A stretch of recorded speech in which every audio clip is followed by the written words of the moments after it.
Hello, I'm Isaac Hayes III, founder and CEO of Fanbase, and I'm here with a very important message. We are at a turning point in the Black community where we must have equity in the apps we use that scale to billions of dollars. But this time, we own the infrastructure, we own the culture, and we shape the future. And Fanbase is the future. Fanbase combines the free functionality of Instagram, TikTok, and YouTube into an all-in-one platform built for the evolution of social media and monetization. With over 1.4 million users, that's real proof that we are shifting the conversation of tech ownership and equity for creators. So right now, I want you to go to startengine.com/fanbase and invest today. The minimum to invest is $399. That gets you 60 shares of stock in Fanbase at $665 a share.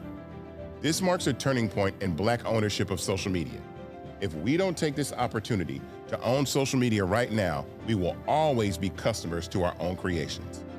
And that can't go on. So once again, go to startengine.com/fanbase and invest today. We must own the platforms where our voices live, our stories matter, and where our culture drives the world. Thank you.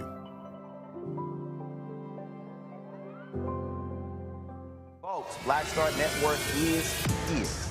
Hold no punches. I'm real revolutionary right now. Black power. Support this man, Black media. He makes sure that our stories are told. Thank you for being the voice of Black America, Roland. Stay black. I love y'all. All momentum we have now, we have to keep this going. The video looks phenomenal. See, this difference between Black Star Network and Black-owned media and something like CNN. You can't be Black-owned media and be scared. It's time to be smart. Bring your eyeballs home. You dig?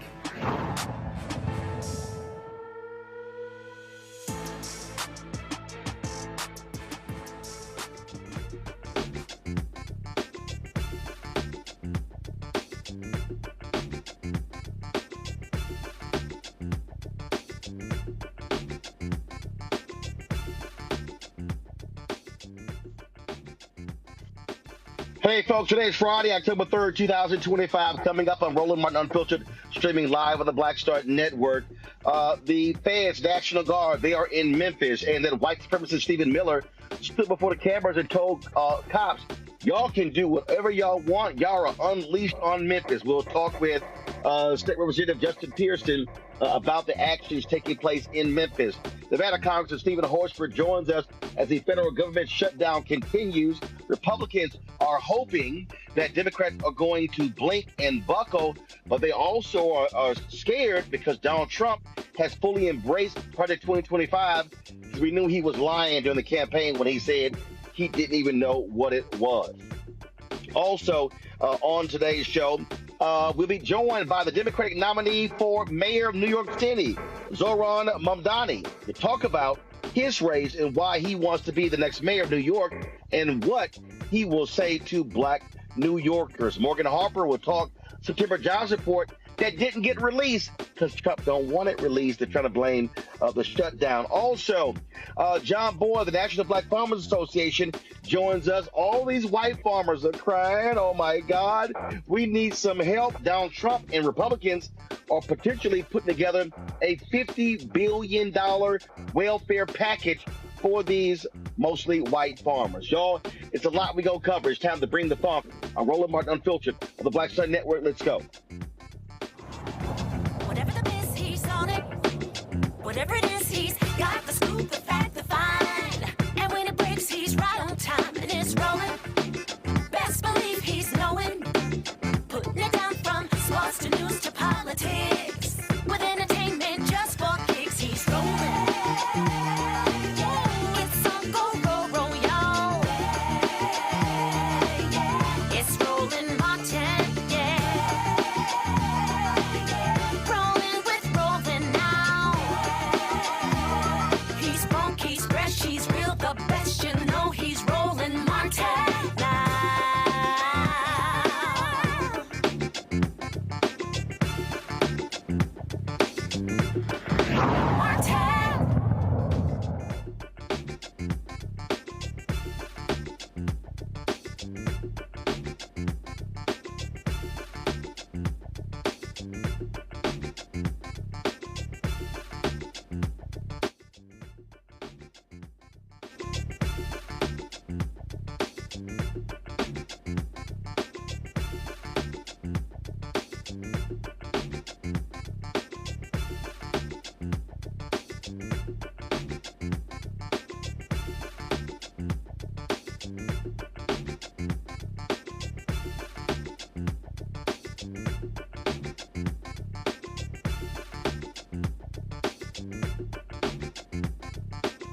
Donald Trump's federal takeover of American cities continues, this time Memphis. The so-called Memphis Safe Task Force says they've made 93 arrests so far, taking 28 guns off of the streets. Attorney General Pam Bondi claims in a big win, saying they're locking up dangerous offenders.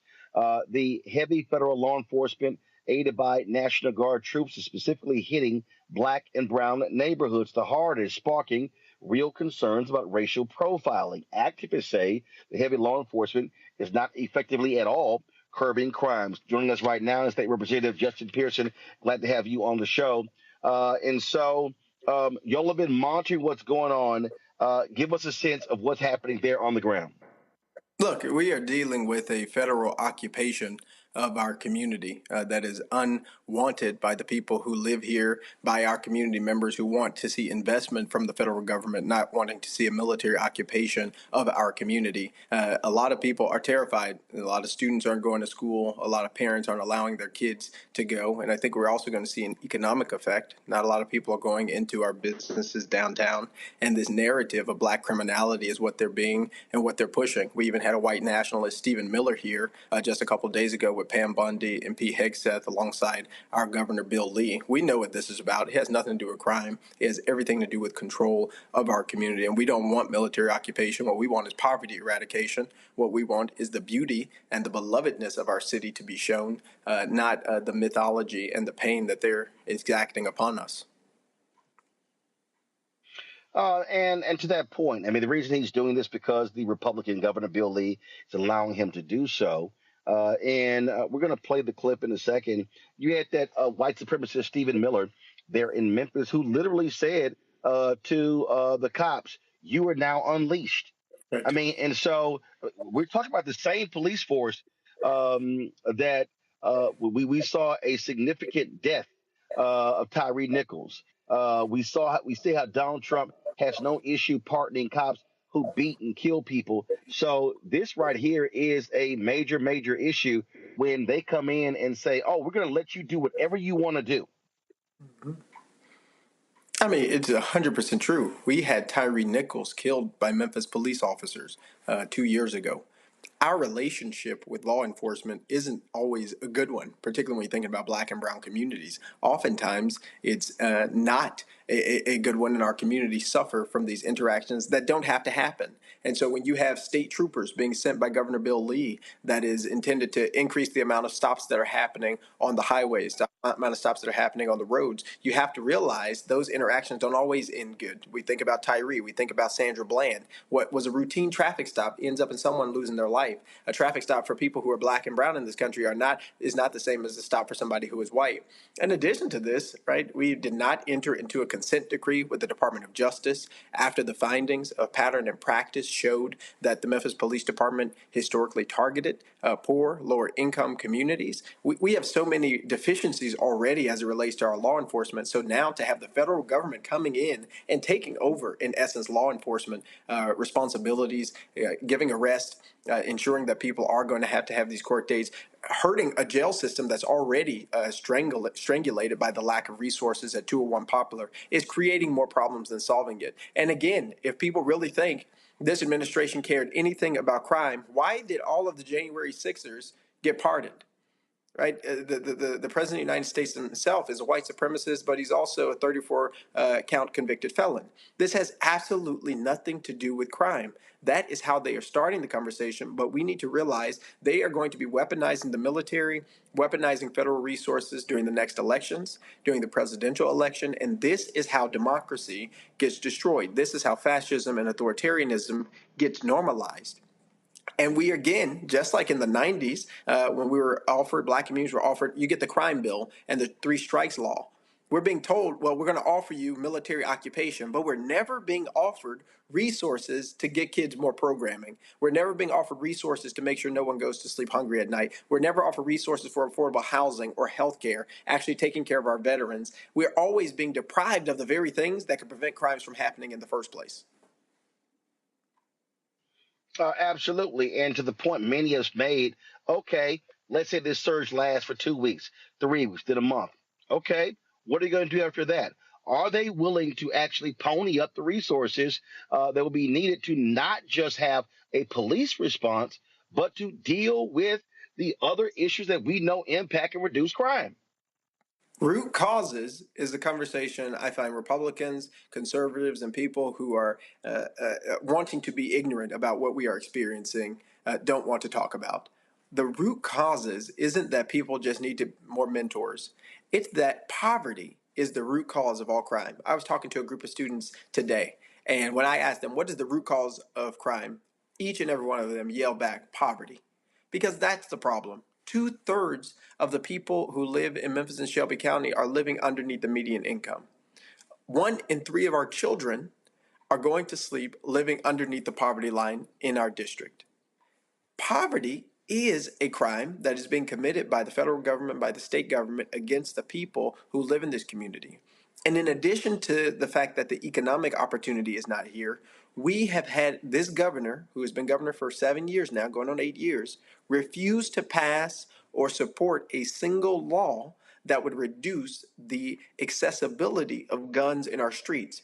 And so when I have advocated for gun violence prevention laws, such as red flag laws, a waiting period, banning assault weapons, this governor has not used any of his political or social capital to ensure that those bills got passed. He's interested in giving billionaires the ability to send their kid to whatever school they want with private school vouchers, but he is not interested or invested in actually supporting our community. And so the beauty and the joy and the culture and the love that we have here gets harmed by policies and practices of Republican administrations that want to perpetuate, one, a myth of black criminality, but two, create crime by not passing laws that would prevent it from happening in the first place. And then coming back to us and saying, well, here's the only thing that we can do. Over police you. The only thing that we can do is give you a military occupation. Yeah, I know you want violence intervention program money, but we need to cut that. That's what Donald Trump did in this recent bill. But that's not what we're asking for. That's not what we need. We want resources to be able to prevent crimes from happening, to be able to lift people out of poverty, to provide housing and health care, and give everyone access to opportunities that they deserve. But that is not what is being offered. And when that is not happening, we have to ask ourselves why. Why do they want to perpetuate this myth? Why do they want to continue to perpetuate policies that are dangerous and that are harmful towards us? And it is for incarceration. There are these private prisons and all these other things that they're ultimately benefiting from. So I do get I get a kick out of them talking about and praising guns being taken off the streets, but then they don't want to do anything to take guns off the streets. It is the most significant irony of this whole thing. They're counting the number of guns they're taking off the streets, but they're not counting how many guns people have gotten access to by the hundreds of bills that they've passed to make it easier for people to access firearms legally and illegally. Now in Tennessee, 18-year-olds can go and buy AR-15s. They have made it 30,000 guns have been stolen from cars since Republicans took the legislature and passed laws that made it so that you could have a firearm, leave your firearm in your car. 30,000 guns have been stolen since then. So they take no accountability for the predicament we find ourselves in. But the only solution that we are given is now we need to over-police you. There's no conversation about the root causes. There's no conversation about the fact that they did this to us. Well, that is the case. So stay on the case. State Representative Justin Pearson, appreciate it. Good to see you at CBCF ALC this weekend. Good to see you too. Let's keep fighting. Yes, sir. Folks, going to a break. We come back. We're going to talk with Congressman Steven Horsford about the government shutdown. We're going to talk about Trump now trying to bail the farmers out with billions of taxpayer money in welfare caused by his tariffs.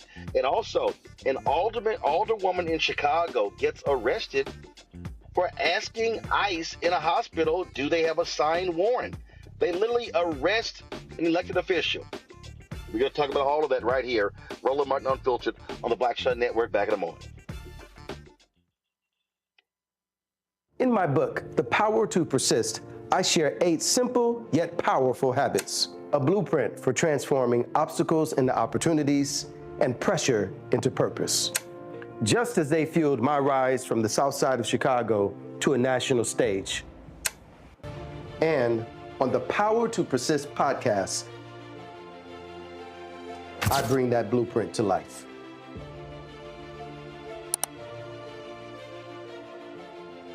Hatred on the streets, a horrific scene, a white nationalist rally that descended into deadly violence. White people are losing their damn minds. An angry pro-Trump mob storms the U.S. Capitol. We've seen shutdown. We're about to see the rise of what I call white minority resistance. We have seen white folks in this country who simply cannot tolerate black folks voting. I think what we're seeing is the inevitable result of violent denial. This is part of American history. Every time that people of color have made progress, whether real or symbolic, there has been what Carol Anderson at Emory University calls white rage as a backlash. This is the rise of the Proud Boys and the Boogaloo Boys. America, there's going to be more of this. Here's all the Proud Boys, guys. This country is getting increasingly racist in its behaviors and its attitudes because of the fear of white people. The fear that they're taking our jobs, they're taking our resources, they're taking our women. This is white fear.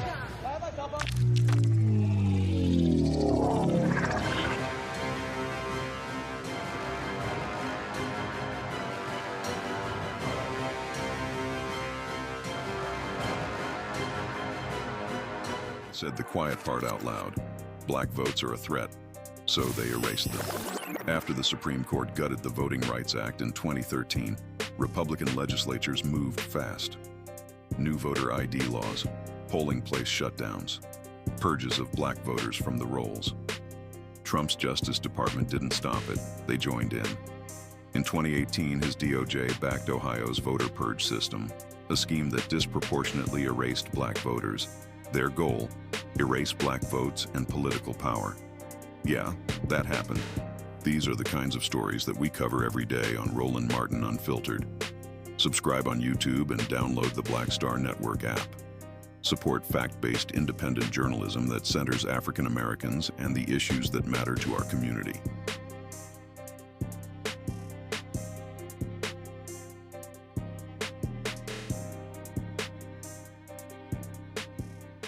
Next on the Black Table with me, Greg Carr. An hour of living history with Dr. Richard Mariba Kelsey, thinker, builder, author, and one of the most important and impactful elders in the African American community.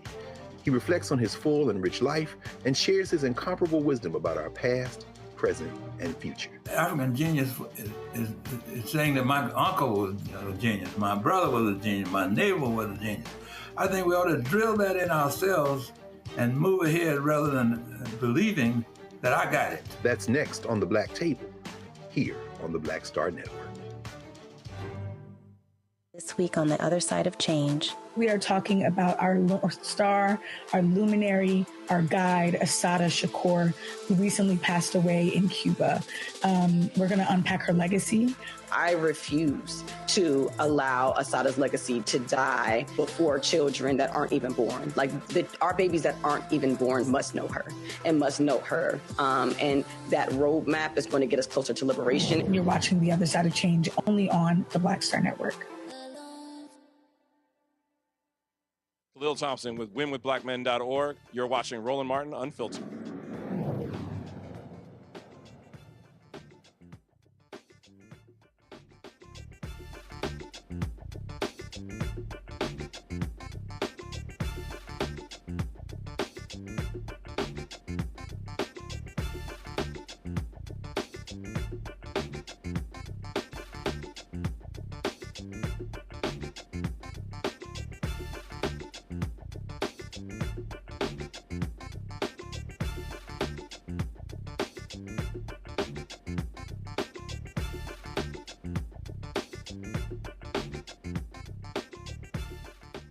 Folks, it's day 3 of the government shutdown. Still no deal in sight. Republicans, they say, Democrats, they hope they're going to buckle. Also, Donald Trump, it's amazing. He now acknowledges Project 2025. Remember when he said he knew nothing about it? Joining us right now is Congressman Steven Horsford of Nevada. Congressman, glad to have you here. Republicans have spent a lot of time trying to brand this shutdown. It's been all about the Democrats, but polling data shows that they are the ones who are bearing the brunt of the heat for this shutdown. it's theirs. They have to own it. 100%. The Republicans control the House, the Senate, and the White House. They control the votes in determining whether or not their budget could pass. They knew that they did not have the votes. In fact, their own budget got fewer votes than the Democratic alternative when it went to the Senate. I'm starting to think that this is more about Speaker Johnson wanting to protect Donald Trump from the full release of Epstein's files than he is about protecting the American people and our right to affordable health care. Leader Jeffries and House Democrats have called 3 specific things: cancel the cuts to Medicaid and Medicare, lower cost on middle-class families, and save health care. Nothing more, nothing less. And that is what we are fighting for in this moment, not just what we're fighting against. Also, we talk about fighting in this moment. You're also fighting misinformation. You're fighting people. And again, I'm listening to some of these people. I saw a clip last night. I'm going to play it in a second. Stephen A. Smith was on the SiriusXM radio show talking about how, well, you know, inflation is not as bad as it used to be, and we haven't really feeling it, and how the economy hasn't cratered. And I'm like, what the hell are you talking about? Donald Trump has had 2 consecutive awful months of job growth. Biden Harris didn't have one in 48 months. You also look at inflation, higher today than it was a year ago, higher than it was last month. Meat prices up. You still talk about a housing issue. So I'm like, what world are you living in? Well, as you know, I represent Las Vegas, and we are confronted with what's called the Trump slump right now. And since the beginning of this year, tourism has been down double digits. We have seen room occupancy down. We are now seeing an increase in the rate of unemployment, particularly with our hospitality workers. And this isn't only affecting tourism.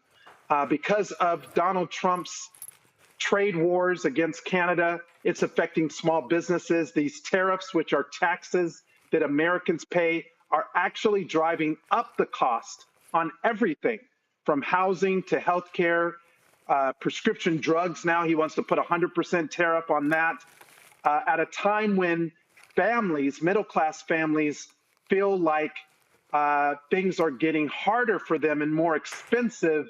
This administration's policies are actually inflicting more pain on the American people. That is why House Democrats have said enough is enough.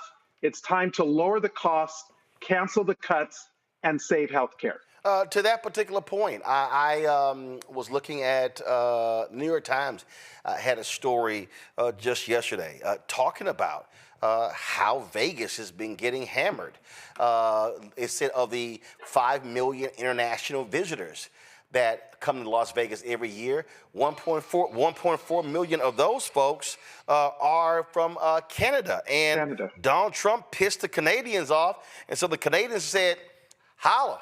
We're not going to sit here and come to your country. Asian travelers are not coming. So his tariffs and his abrasive, nasty, despicable nature has said to international tourists, you know what? We have options. We don't have to go to Las Vegas or go to Miami or Los Angeles or New York City. And so the travel business have down billions of dollars in 2025. I've seen some estimates may say we may be down some $20 billion this year. Mm-hmm. Yeah, well, when Donald Trump refers to Canada as the 51st state and he inflicts trade wars on our most trusted trading partner, Canada, look, Canadians who come to Las Vegas stay longer, they spend more money, and they get out and don't just do things on the Las Vegas Strip. They get out into the other parts of our great state, contributing to our outdoor tourism economy and the small businesses. I want people to know this. We're about to host the HBCU Classic in Las Vegas on October 24th against Grambling State and Jackson State. It's one of the biggest HBCU Classics, and it's going to be played at the Raiders Stadium. So despite Donald Trump's infliction of pain on Nevadans and our tourism economy, we are doing everything that we can, and we're resilient to make sure that people know that they're welcome. In fact, Leader Jeffries just appointed me to be a member on the U.S.-Canadian Interparliamentary Group to help restore some of our relationships with our Canadian partners because of how important their role is. And it's not just to Las Vegas. We're dealing with the fact that the World Cup is coming to the United States. We have the Olympics coming to the United States in 2026, and the 25th anniversary of our nation's founding. So at a time when we should be working on making people feel welcome, the Trump administration is doing everything to make them feel unwelcome. That is why we have to put a check on Donald Trump and these capitulating Republicans in Congress who continue to bend the knee to this tyrant, this person who thinks that he's a king. Well, you're not, Donald Trump. We have a co-equal branch of government. It's called the Congress. You don't get to roll over us, just like you don't get to roll over the American people. And it's time we put a check on Donald Trump. Real quick, let's go to my panelists for some questions for Congressman Steven Horsford. Matt Manning, civil rights attorney at Corpus Christi. What you got? My only question, Congressman, is just in terms of what the American people that are not in Vegas might not be seeing. How major are the effects of the Trump tariffs, like you were talking about with Canada and Canadian tourism being down? How major is that felt there in Las Vegas, and what kind of metrics have you seen that show exactly how these policies are ruinous for the American people? So thank you. Just so international travel is a third of all travel into Las Vegas, and Canadian travel is a third of the international travel. So we're down over 12% just since the beginning of this year. This didn't happen last year. This isn't a holdover. This is a direct effect of Donald Trump's trade wars with Canada and his tariff policies, which have been erratic. And it's not only on tourism. I represent the rural part of Nevada, and I was out in Pahrump, the rural part, and talking to small business owners, and they also have seen a decline from Canadian travelers into the rural areas. Today, I spent the entire day talking to constituents about the effects of these healthcare cuts that are devastating to our communities in every respect, from rural hospitals to community hospitals to birthing centers and other facilities that are being impacted because of the cuts to Medicaid, the cuts to the enhanced premium tax credits. And that's why Democrats have said, we'll work with you to reopen the government, one that ensures that we save health care and make sure that it remains affordable for the people of Nevada and all over the country. Joining us right now is Michael Imhotep, host African History Network show out of Detroit. Michael, your question? On the day, we have seen the Trump administration and Donald Trump withhold $2.1 billion in infrastructure project money for Chicago, $18 billion in transit funding for New York, et cetera. We see them using economic pressure on top of threatening more layoffs. Has there been any talk among your caucus to organize economic boycotts against certain corporations that have financed the Trump administration, have financed Republicans, et cetera, because they're trying to weaken the resistance with economic pressure, and we have to meet that with economic pressure against them as well? Well, that's a great point. In fact, I was just with the Executive Leadership Council, a council that really focuses on Black voices in corporate America, from the boardrooms to the C-suite. And you're 100% right. We have to continue to apply pressure to fight fire with fire. The fact that Donald Trump and his administration would seek retribution against the American people and American cities because he doesn't like the fact that Congress didn't approve his partisan budget that cuts health care is completely unacceptable. But this is why we have to put a check on this administration. People have been saying, well, why now? Why are Democrats drawing a line in the sand now? He's been dismantling federal agency and defunding programs since the beginning of this administration. In fact, he lied about not knowing anything about Project 2025. Roland Martin and other people tried to remind people that he was the mastermind behind Project 2025. And what did he say yesterday? He's going to put Russell Vogt in charge of the implementation of OMB and to make sure that Project 2025 continues. So he lied to us during the campaign. He's lying to us now. And it is time that we make sure that everyone knows you're either with us and the American people, or you're fighting against us and our economic well-being. All right. Do we have audio? Do a Candace? Okay, so we're going to work through that as well. All right, Congressman Horsford, last point here. I just saw, Speaker Mike Johnson has announced y'all are not going to be in session next week. Didn't y'all just come off like 6-7 weeks? And what the hell? What is he scared of? And I take it he also still hasn't seated the woman from Arizona who won her race. What the hell's happening? Adelita Grijalva. She won her race overwhelmingly.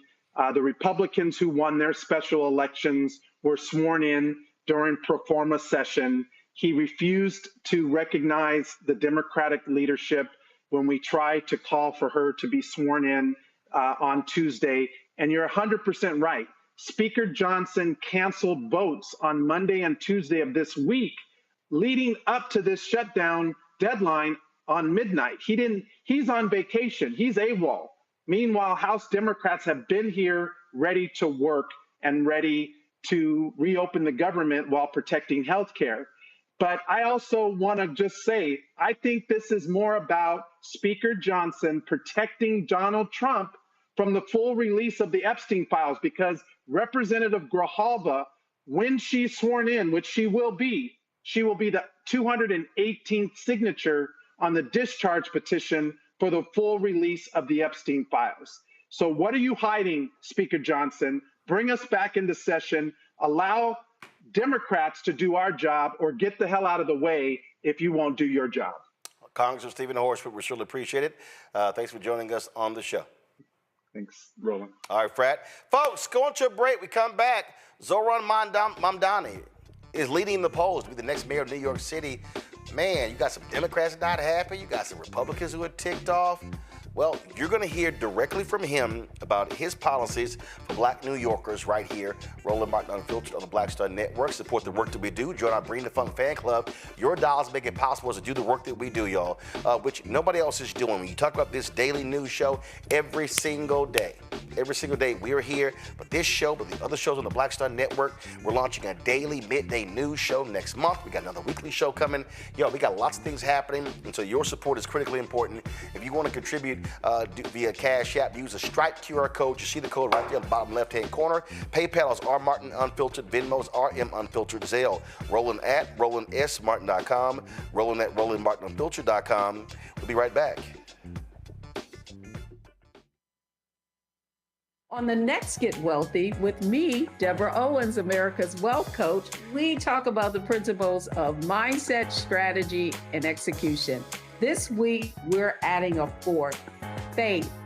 You're going to hear from a mother and daughter duo who are helping thousands of Black women build wealth, all through their faith. You are more than you can ever imagine. Not just obtaining things to show that, but seeing yourself. Making your faith work for you. That's right here on Get Wealthy, only on Black Star Network.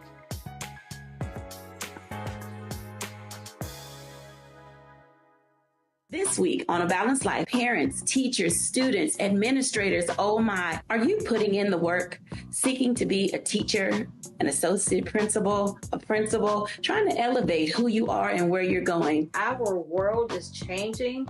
For veteran teachers, we have to be able to usher in students into a ever-changing, ever-evolving world. If we have this triangular effect, we will create a successful student who will be able to just thrive wherever and in any situation that they're placed in. Join us this week on A Balanced Life with Dr. Jackie here on Black Star Network. Hello, I'm Isaac Hayes III, founder and CEO of Fanbase, and I'm here with a very important message. We are at a turning point in the Black community where we must have equity in the apps we use that scale to billions of dollars. But this time, we own the infrastructure, we own the culture, and we shape the future. And Fanbase is the future. Fanbase combines the free functionality of Instagram, TikTok, and YouTube into an all-in-one platform built for the evolution of social media and monetization. With over 1.4 million users, that's real proof that we are shifting the conversation of tech ownership and equity for creators. So right now, I want you to go to startengine.com/fanbase and invest today. The minimum to invest is $399. That gets you 60 shares of stock in Fanbase at $665 a share. This marks a turning point in Black ownership of social media. If we don't take this opportunity to own social media right now, we will always be customers to our own creations. And that can't go on. So once again, go to startengine.com/fanbase and invest today. We must own the platforms where our voices live, our stories matter, and where our culture drives the world. Thank you. Hello, I'm Jamia Pugh. I am from Coatesville, Pennsylvania, just an hour right outside of Philadelphia. My name is Jasmine Pugh. I'm also from Coatesville, Pennsylvania. You are watching Roland Martin Unfiltered. Stay right here.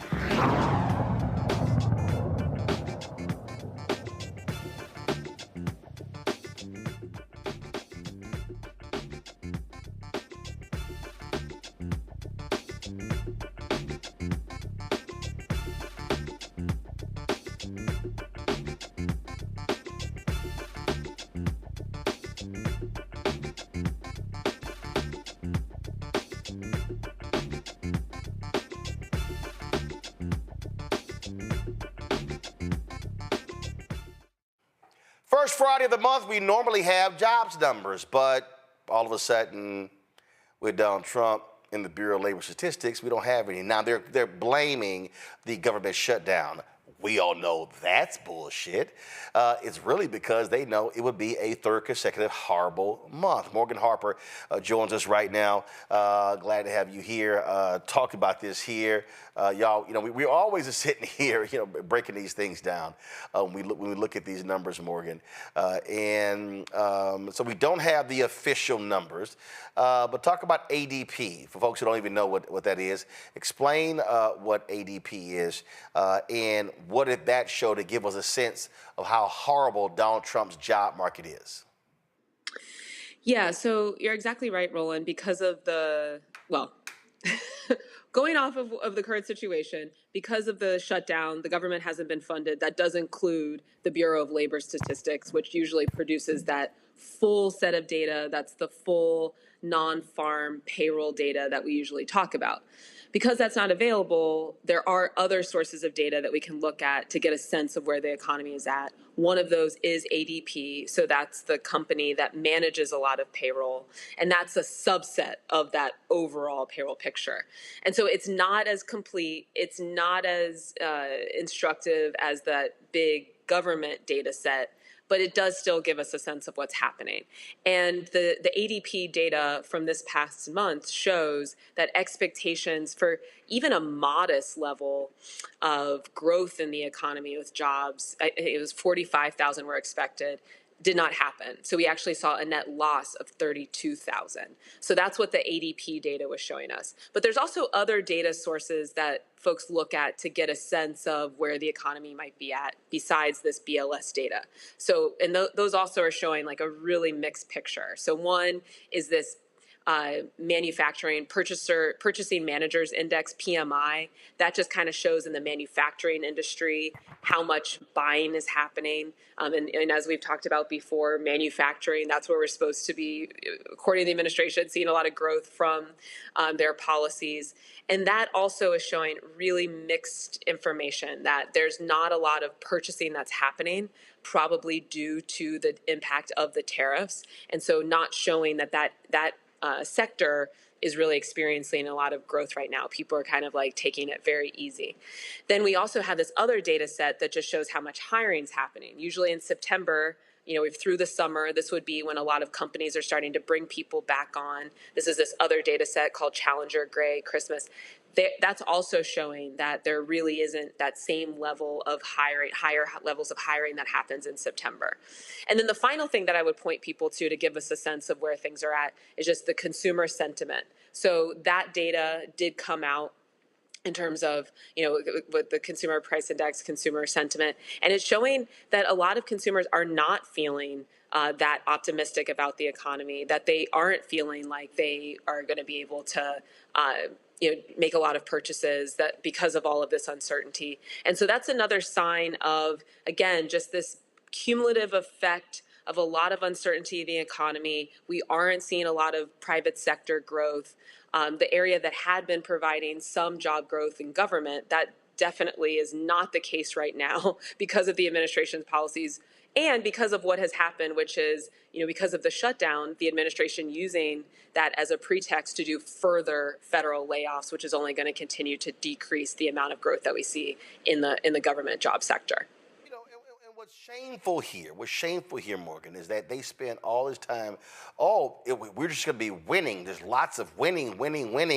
And they're they're lying. They're not in denial. They're lying. This idea that the tariffs are not having a negative impact is beyond stupid. And Fox Business and Fox News is trying all they can not to tell people what the hell is going on. But you now got so many farmers, Arkansas, Nebraska, Wisconsin, now whining and complaining because China's like, yeah, we're not buying your soybeans. Then Trump and the same MAGA people who are so against foreign aid, Trump bails out, Argentina, $20 billion? And then what do? They turn around, cut a deal with the Chinese. And so I saw one farmer going, what the hell? We bailed out my competitor. And I'm like, guess what? You voted for it. # we tried to tell you. Yeah, I'm glad you brought up the Argentina example, because one thing we hear a lot to justify some of these policies from the administration on that we've been hearing since the beginning, DOGE, these layoffs, the tax cuts that passed through that big bill that are benefiting corporations and the most wealthy is, we got to tighten things up. Government spending just got out of control under Biden administration and all of these establishment politicians, et cetera.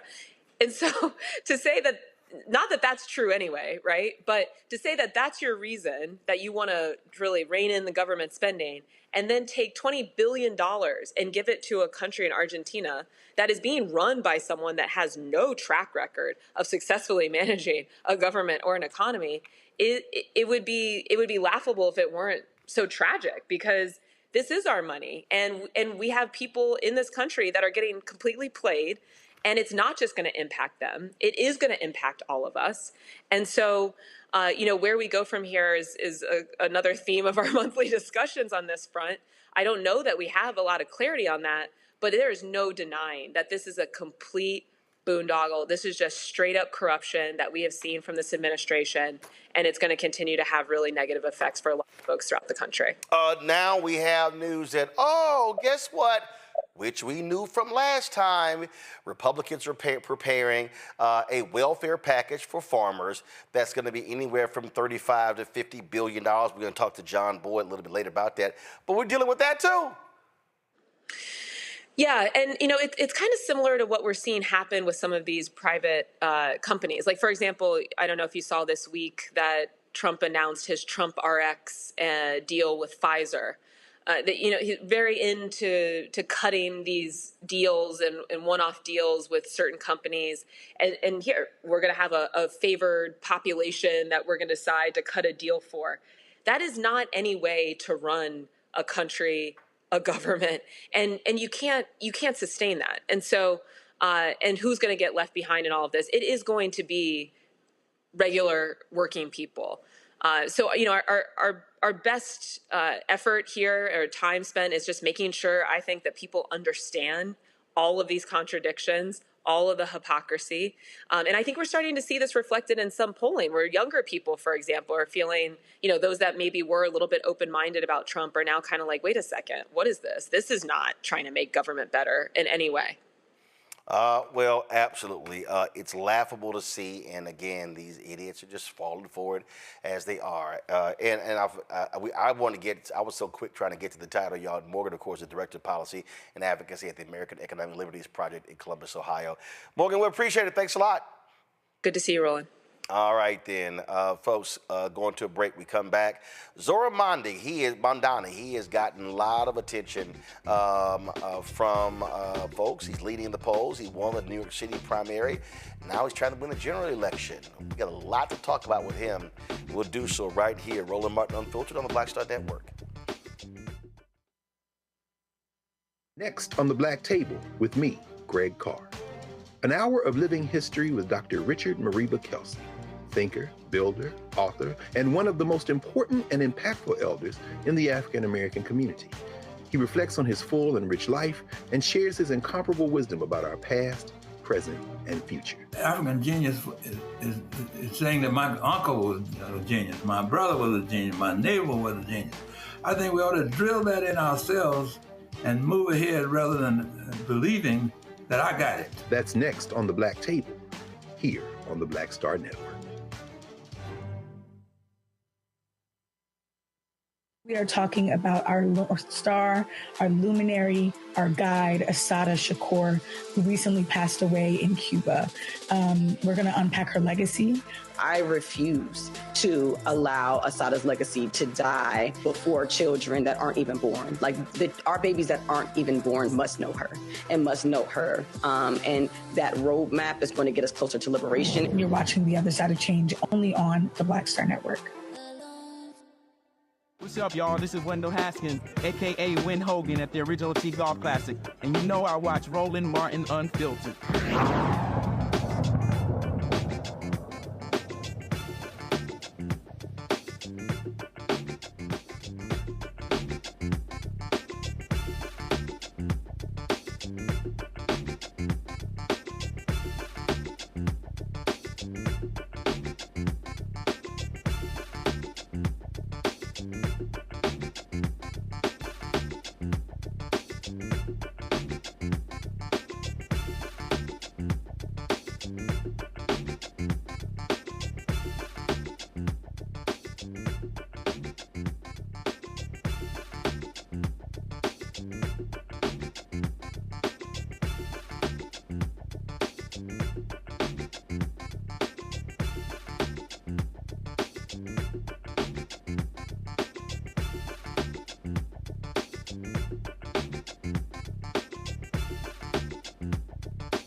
All right, folks, it was Diddy's day in court to find out what his fate was going to be.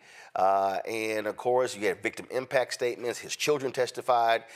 He, of course, wrote a letter to the judge as well. And there was a lot happening today in court. Candace Kelly, legal analyst, she joins us right now. Candace was in the courtroom. She's been following this trial from the beginning. So, Candace, something crazy happened when the assistant U.S. attorney announced that Diddy had booked some speaking engagements. Blew up on social. When I looked it up, It was a reentry program that had these listed, and it was a letter they sent to the judge basically saying all these things he's going to do for people in the reentry area. That still was beyond stupid. How in the hell, we're going to get to the sentencing. How in the hell did his attorneys allow that to get in where one of the speaking engagements was literally Monday in Miami at like 6 p.m.?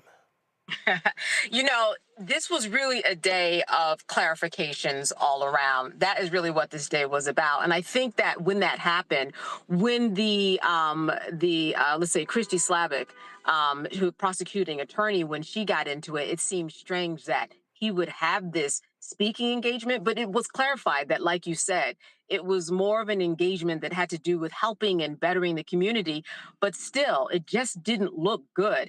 It'd been possible that he would think that he would actually get off, and it just wasn't a good way to kind of enter into the court and say, yeah, he's got a speaking engagement, like he was going to entertain all of a sudden on Monday as soon as he got off. Judge literally was going to say, you know what, I'm going to give you probation, Diddy, you can go ahead and go home.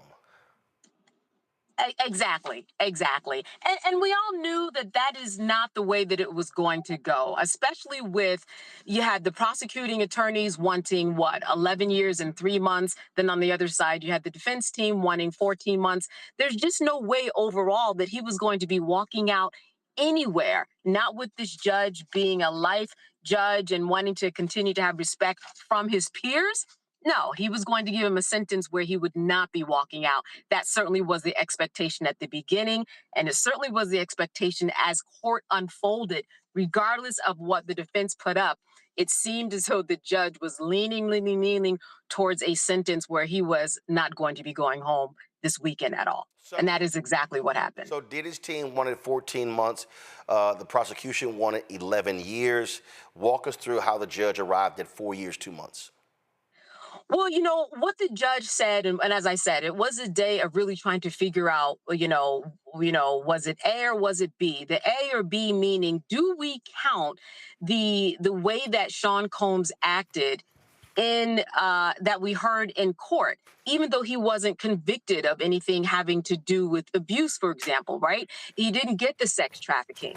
That sex trafficking involved force or coercion. Well, that wasn't on the table because he was cleared of those particular charges. But the question became for the court, and what the judge made very, very clear is that even though he wasn't convicted of anything having to do with domestic violence or force, we can still consider, the judge and the courts can still consider what his behavior was and how he came off inside of court. And those particular actions can be considered in this sentencing phase.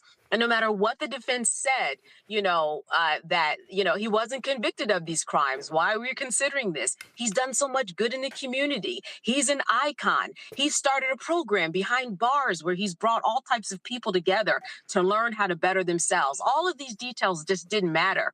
The fact that he was violent, which is what the defense acquiesced to, the fact that that he was convicted of prostitution and also was a drug addict, again, the defense acquiesced to that and said, yes, he was a full-fledged drug addict. All of that came into play. The judge considered it, and he certainly considered it in this sentencing. And that's how he arrived at this. Now, the defense all along was saying, even up until last week, yeah, but he actually didn't have sex with anybody involved. He really was just a voyeur. He just kind of, managed things that was going on. And the judge to that in his filing said, well, that's just like saying someone runs a brothel and they're okay because they didn't have sex with everybody that was in the rooms at the brothel. It wouldn't matter. You run a brothel, you're still in trouble. So that, he said, was a faulty argument. So that's really how the judge came to this conclusion. But I want to say this, Roland, that it was an interesting day because it was a slower day than people expected in terms of who we heard from.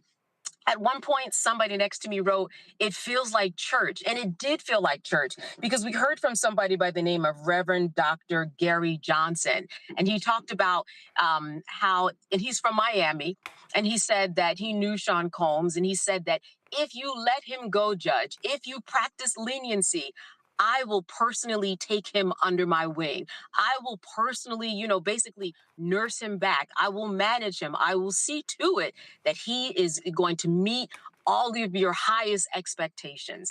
And someone else came up and they talked about a program that they were part of, and they reminisced about their program and how they changed people while they were behind bars, and they felt like that Sean's journey was similar to his journey. So again, it felt a little bit like church. We heard a lot of the testimony recounted, and then as you said, we heard from the children.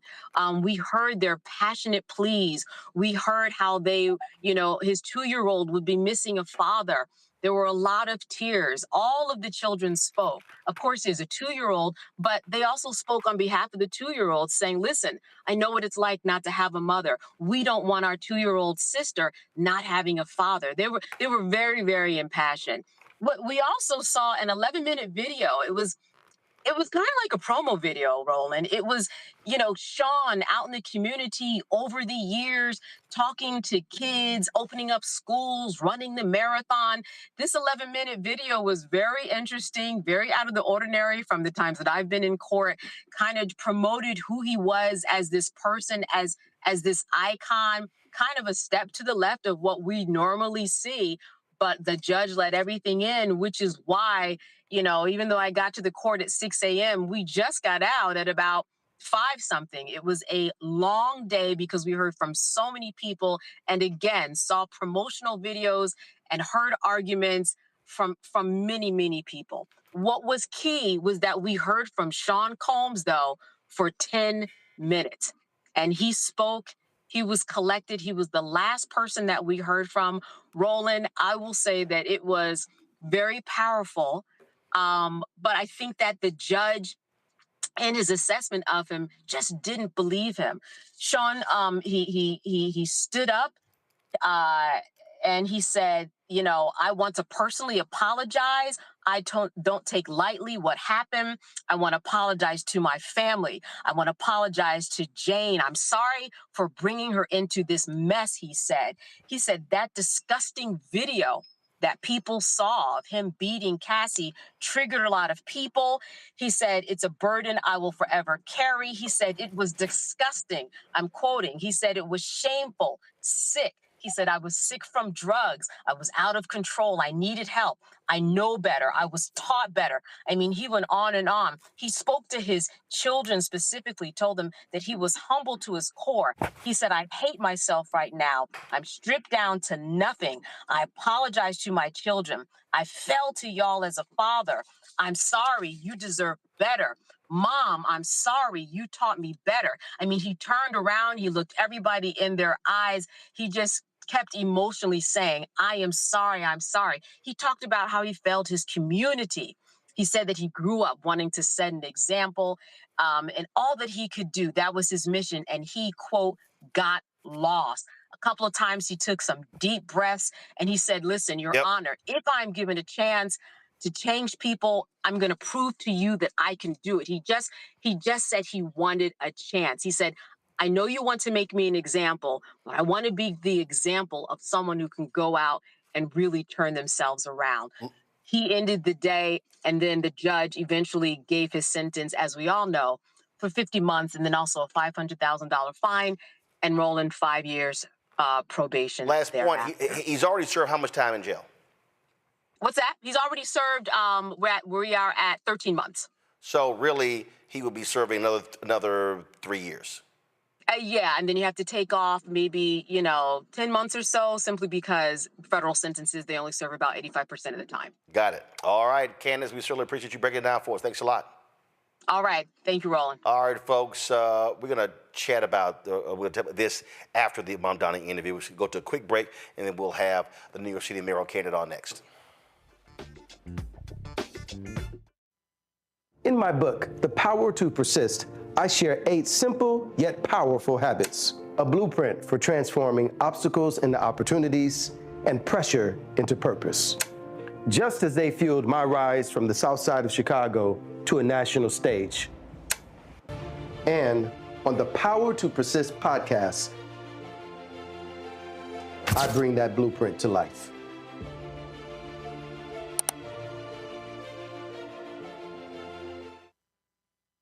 Hi, I'm Swing Cash, Basketball Hall of Famer, and you're watching Roland Martin Unfiltered.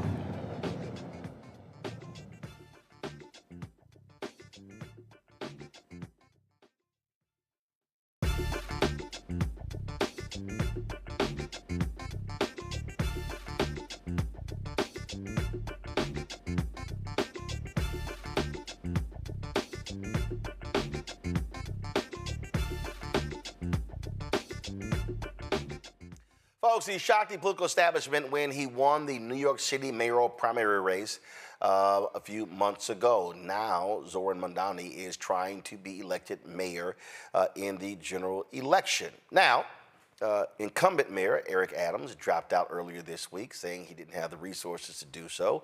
And so Mamdani is going to be running against the man who he beat in the primary, former New York State Governor Andrew Cuomo, and of course Curtis Sliwa, of course, on the Republican side as well.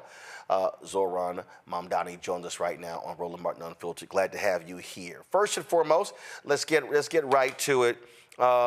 In the primary, I mean, you executed a strategy that obviously worked, and I've heard from a number of different people who said they were concerned that you did not target or appeal to African Americans. In talking to others, they said, well, you had several black candidates in the race, and they likely were going to be driving that particular vote. Was that your strategy that, hey, I need to figure out what my core base is, win the primary, and then I will appeal to a broader base of voters towards the general? No, we've actually been looking to speak to African-American voters from the very beginning of our race. I think one of the major challenges was that when I started this race, I was probably about 1% in the polls. And for a lot of New Yorkers, when they heard about me, the first question was who? And so it took many, many months until I could get into my first church, which was in February. But from that point on, I was in churches pretty much every single weekend. By the end of the campaign, about 2 every Sunday. And I found that for many New Yorkers, our message of affordability, it spoke to them, especially as what we're going through right now is in many ways the reverse of the Great Migration. We have lost about 200,000 black New Yorkers in the last few decades alone. And yet what I knew that when I spoke to those same older black New Yorkers, that for them it wasn't necessarily a race between me and Andrew Cuomo, it was in fact a race between me and Mario Cuomo. Because I would hear his name again and again that, I'm voting for Mario's son, or Mario was good to me. And I don't begrudge those voters because there's a long history there. And now my job is to introduce myself and the plan that we actually have for New Yorkers across the 5 boroughs. On a particular point, you talked about churches' older voters. When you look at the numbers, you did appeal to younger African-American voters and obviously older voters, hardcore Democratic voters, and to your point, knowing the Cuomo name. What message are you saying to them? But also, how are you reaching black voters who don't go to church? Because the reality is that infrastructure today is not the same as it was 10, 15, 20 years ago, where you can largely reach black voters through churches. Absolutely. I think you are correct in that 2025 presents a new set of opportunities, a new set of challenges. And as you said, in the primary, we were proud to win the young black vote across New York City. It was a key part of us beating Andrew Cuomo by 13 points. And so our outreach now is not just, to black voters that will meet at a church or at a mosque or, whether it be a Seventh-day Adventist church on a Saturday morning. It's also through our canvassing operation. And what we found is that we now have closer to 75,000 volunteers that have knocked on more than 600,000 doors across this city and are having those conversations directly. And the message, in many ways, comes back to that of affordability. And Dr. King put it best, what good is having the right to sit at a lunch counter if you can't afford to buy a hamburger? And for many New Yorkers feeling that, we've grown tired of hearing how we're the greatest city in the world when so many New Yorkers can't afford to live in that same city any longer. One of the things that really jumps out when we talk about running and how people run, and as I've been watching this, style also is important, how you communicate. And you have purposely been far more conversationalist, in many ways a much different media campaign. The late Joe Madison used to always say, God bless his soul, my friend used to always say, you got to put it where the goats can get it. And so I remember seeing a video, and you were talking about the price of some item, and you were in a food truck, and you were talking to that particular person. Walk me through that in terms of how you wanted to communicate the issues with the voters when traditionally when we talk about campaigns, it's slick commercials, highly produced, leaning on endorsements, and if you do have regular people in them, the setting is just a little bit different. Yeah, I think you're absolutely right, Roland. And it's too often it's the use of stock imagery and stock photos than actual New Yorkers. And from the beginning of the race, we made a decision that instead of the typical approach that politicians take of lecturing New Yorkers, we wanted to listen to New Yorkers. And so we went out and asked New Yorkers, what are the issues that you're facing? And we heard it was the cost of rent, it was the cost of childcare, groceries, public transit. And for many New Yorkers, they measure inflation in the realm of food, whether it's what they're buying at the grocery store or what they're getting from a food cart. And so the video that you're referring to is me in a halal cart, where they sell chicken and rice, talking about the fact that it's not just inflation, it's halalflation, because what used to be $8 is now $10. And it's actually city government's inefficiencies that have caused that price to rise because they've forced these vendors to have to purchase the right to vend from a third party where they're paying them sometimes even upwards of $20,000, and that cost then comes back onto New Yorkers. And so I think it's breaking past the consultant discourse of politics and actually getting to the constituent discourse of the people that we're supposed to serve. It's been pretty laughable to me to watch CNBC and how they have been portraying that oh my God, you're going to completely destroy New York City. It's going to be maddening. How you hate rich people. How these people are going to run away, and they're going to be all running to Florida. I came across this clip that I thought was pretty funny. It was when New England Patriots owner Robert Kraft was on CNBC, and he talked about the NFL as socialism. And the reality is, you're a socialist. You've talked about that.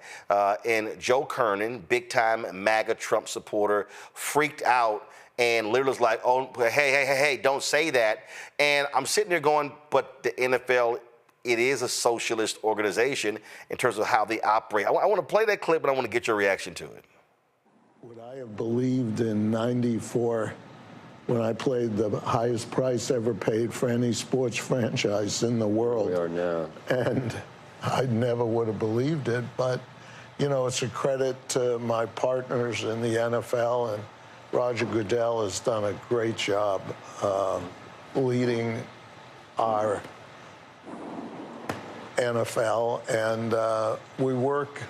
It's almost a socialist system of we're partners, and together. Don't say that. Don't say anything good is happening with social, or else he's going to get more votes down here in New York. No. But I mean that in a way. It's the spirit of it's the most competitive business there is. How bad what people do to win. Thing is, the NFL. How they set up, it is socialism. And it's the most profitable sports franchise in the country. Matter of fact, DeMaurice Smith was on the Breakfast Club, and he also talked about how it is they practice socialism. So I guess I got a kick. Here you got these billionaires, nearly all of them Republican, all of them MAGA, billionaires owning the league, the most profitable sports league in America, and they say, "Oh my God, Mamdani, he's a socialist," but here's one of their own saying they are too. It's hard to wrap the mind around it, but I think, as you're saying, it speaks to the amount of fear-mongering there is. And yes, I am a democratic socialist, and a lot of New Yorkers ask me, what does that actually mean? And I always think of what Dr. King said decades ago. He said, call it democracy or call it democratic socialism. There must be a better distribution of wealth for all of God's children in this country. And I think that's what many New Yorkers know. They know that dignity is something that should be non-negotiable. And I would be proud to be the second democratic socialist in just a generation to be the mayor of this city after David Dinkins about 30 years ago. To that point, and we've been watching how this plays out, we've seen this before. We saw it in New York State. There was a woman named India Walton. She won the primary, upset the incumbent mayor in Buffalo, and man, they went after her, and he ran as a write-in candidate and beat her in the general election, Byron Brown, and she lost. You have been under withering attacks. You've got Bill Ackman and others who believe that you are the devil. They are throwing millions and upon millions of dollars at you. The incumbent, Eric Adams, has now dropped out to set up this sort of two-person race between you and Andrew Cuomo. What is your focus to beat back all of that, to beat back the relentless attack that is against you?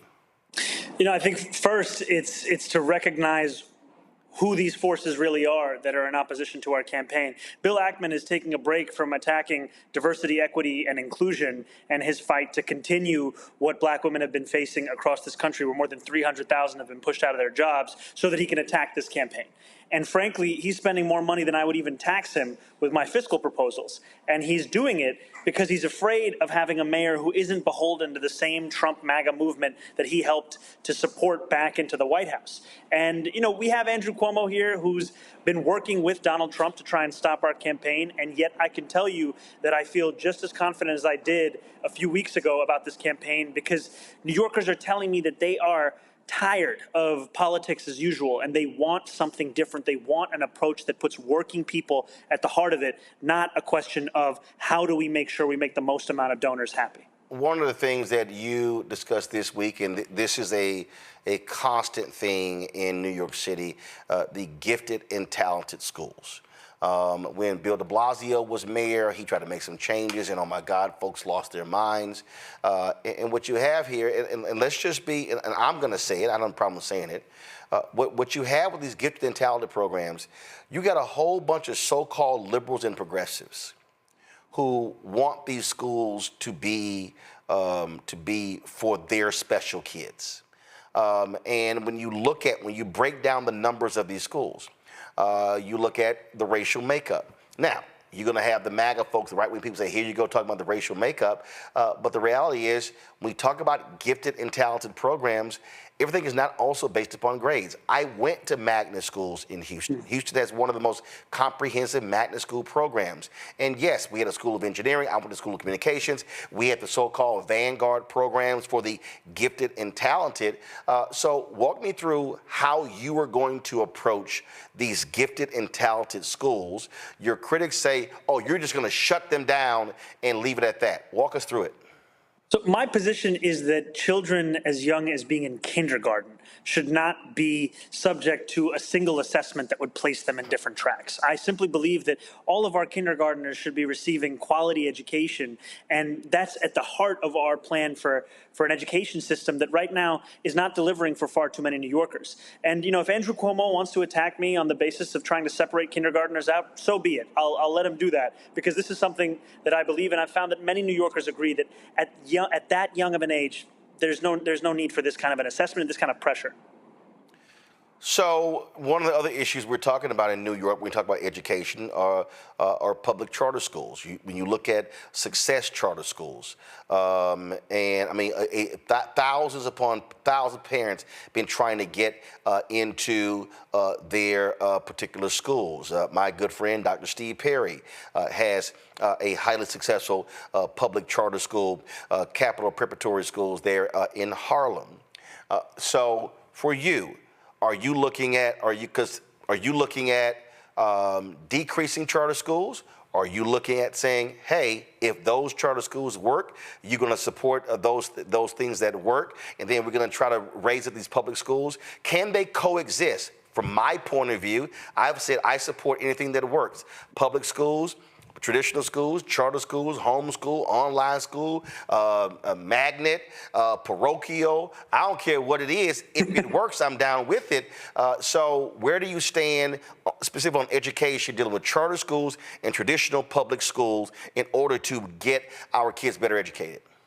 You know, Roland, I'm glad that you asked this question because I've been skeptical about charter schools, and that's on the record. And also, that skepticism doesn't preclude me from meeting with New Yorkers who feel differently. I was at St. Paul's Church recently in East New York, where I was speaking with the pastor there who introduced me to the principal of Imagine Me, a charter school that the church had helped to form about 15 years ago. And that's a visit that I'm currently scheduled to go and see that school so that I can better understand from the perspective of those students, of those parents, of that principal, as to what this actually means, and to always keep an open mind while being honest about my own opinions. Well, hey, I would encourage you but doing that, to meet with Dr. Steve Perry. He's had great success. I know him well. We talk all the time. And here's someone who has taken kids who have been in traditional public schools and they were failing, and they've gone through his charter school and they now are succeeding. And again, that's where I come from. These things can coexist. They can actually operate together. I don't believe they have to be in opposition, but what I do believe, and I am very clear, because I've initially called school choice the black choice, I'm very clear. If there are charter schools that are not performing, shut them down. But if there are public schools that are not performing, then they also need to be shut down, because the people who are getting screwed are the kids. And that, to me, is an abomination that we simply cannot accept. Let's talk about economics. One of the things when David Paterson became governor of New York State, he looked at the resources, he looked at the contracts, looked at the investments, and how African Americans were being left out across the board. As mayor, how are you looking at that? Because when we talk about law firms, accounting firms, engineering firms, architecture firms, private equity firms, what we're seeing is New York City has the largest collection of black people of any city in America. New York City is 1, Atlanta is 2, Chicago is 3. And what we continue to see are black folks who are driving pension funds, but getting screwed out of VC dollars. So let's talk about your plan there to make sure African Americans are getting a return on the investment, getting a piece of that economic pie. Absolutely, Roland, and I think in many ways you're also speaking about the MWBE program. No, for me, I'm speaking about black people. I don't particularly like the MWBE because it's minority in women, and the women should really be white women, because if you're a black woman, you're in a black category.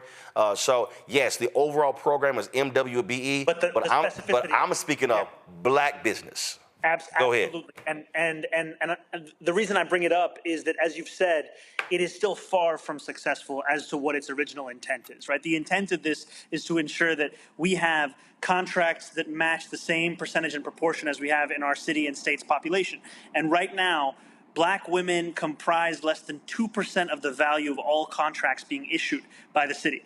That is unacceptable, frankly, because the city has an immense role in the question of generating wealth and ensuring that people can actually flourish in this city. And yet too often it's being used to double down on inequities that already exist, as opposed to ensure that equity is actually something that's being delivered across the 5 boroughs.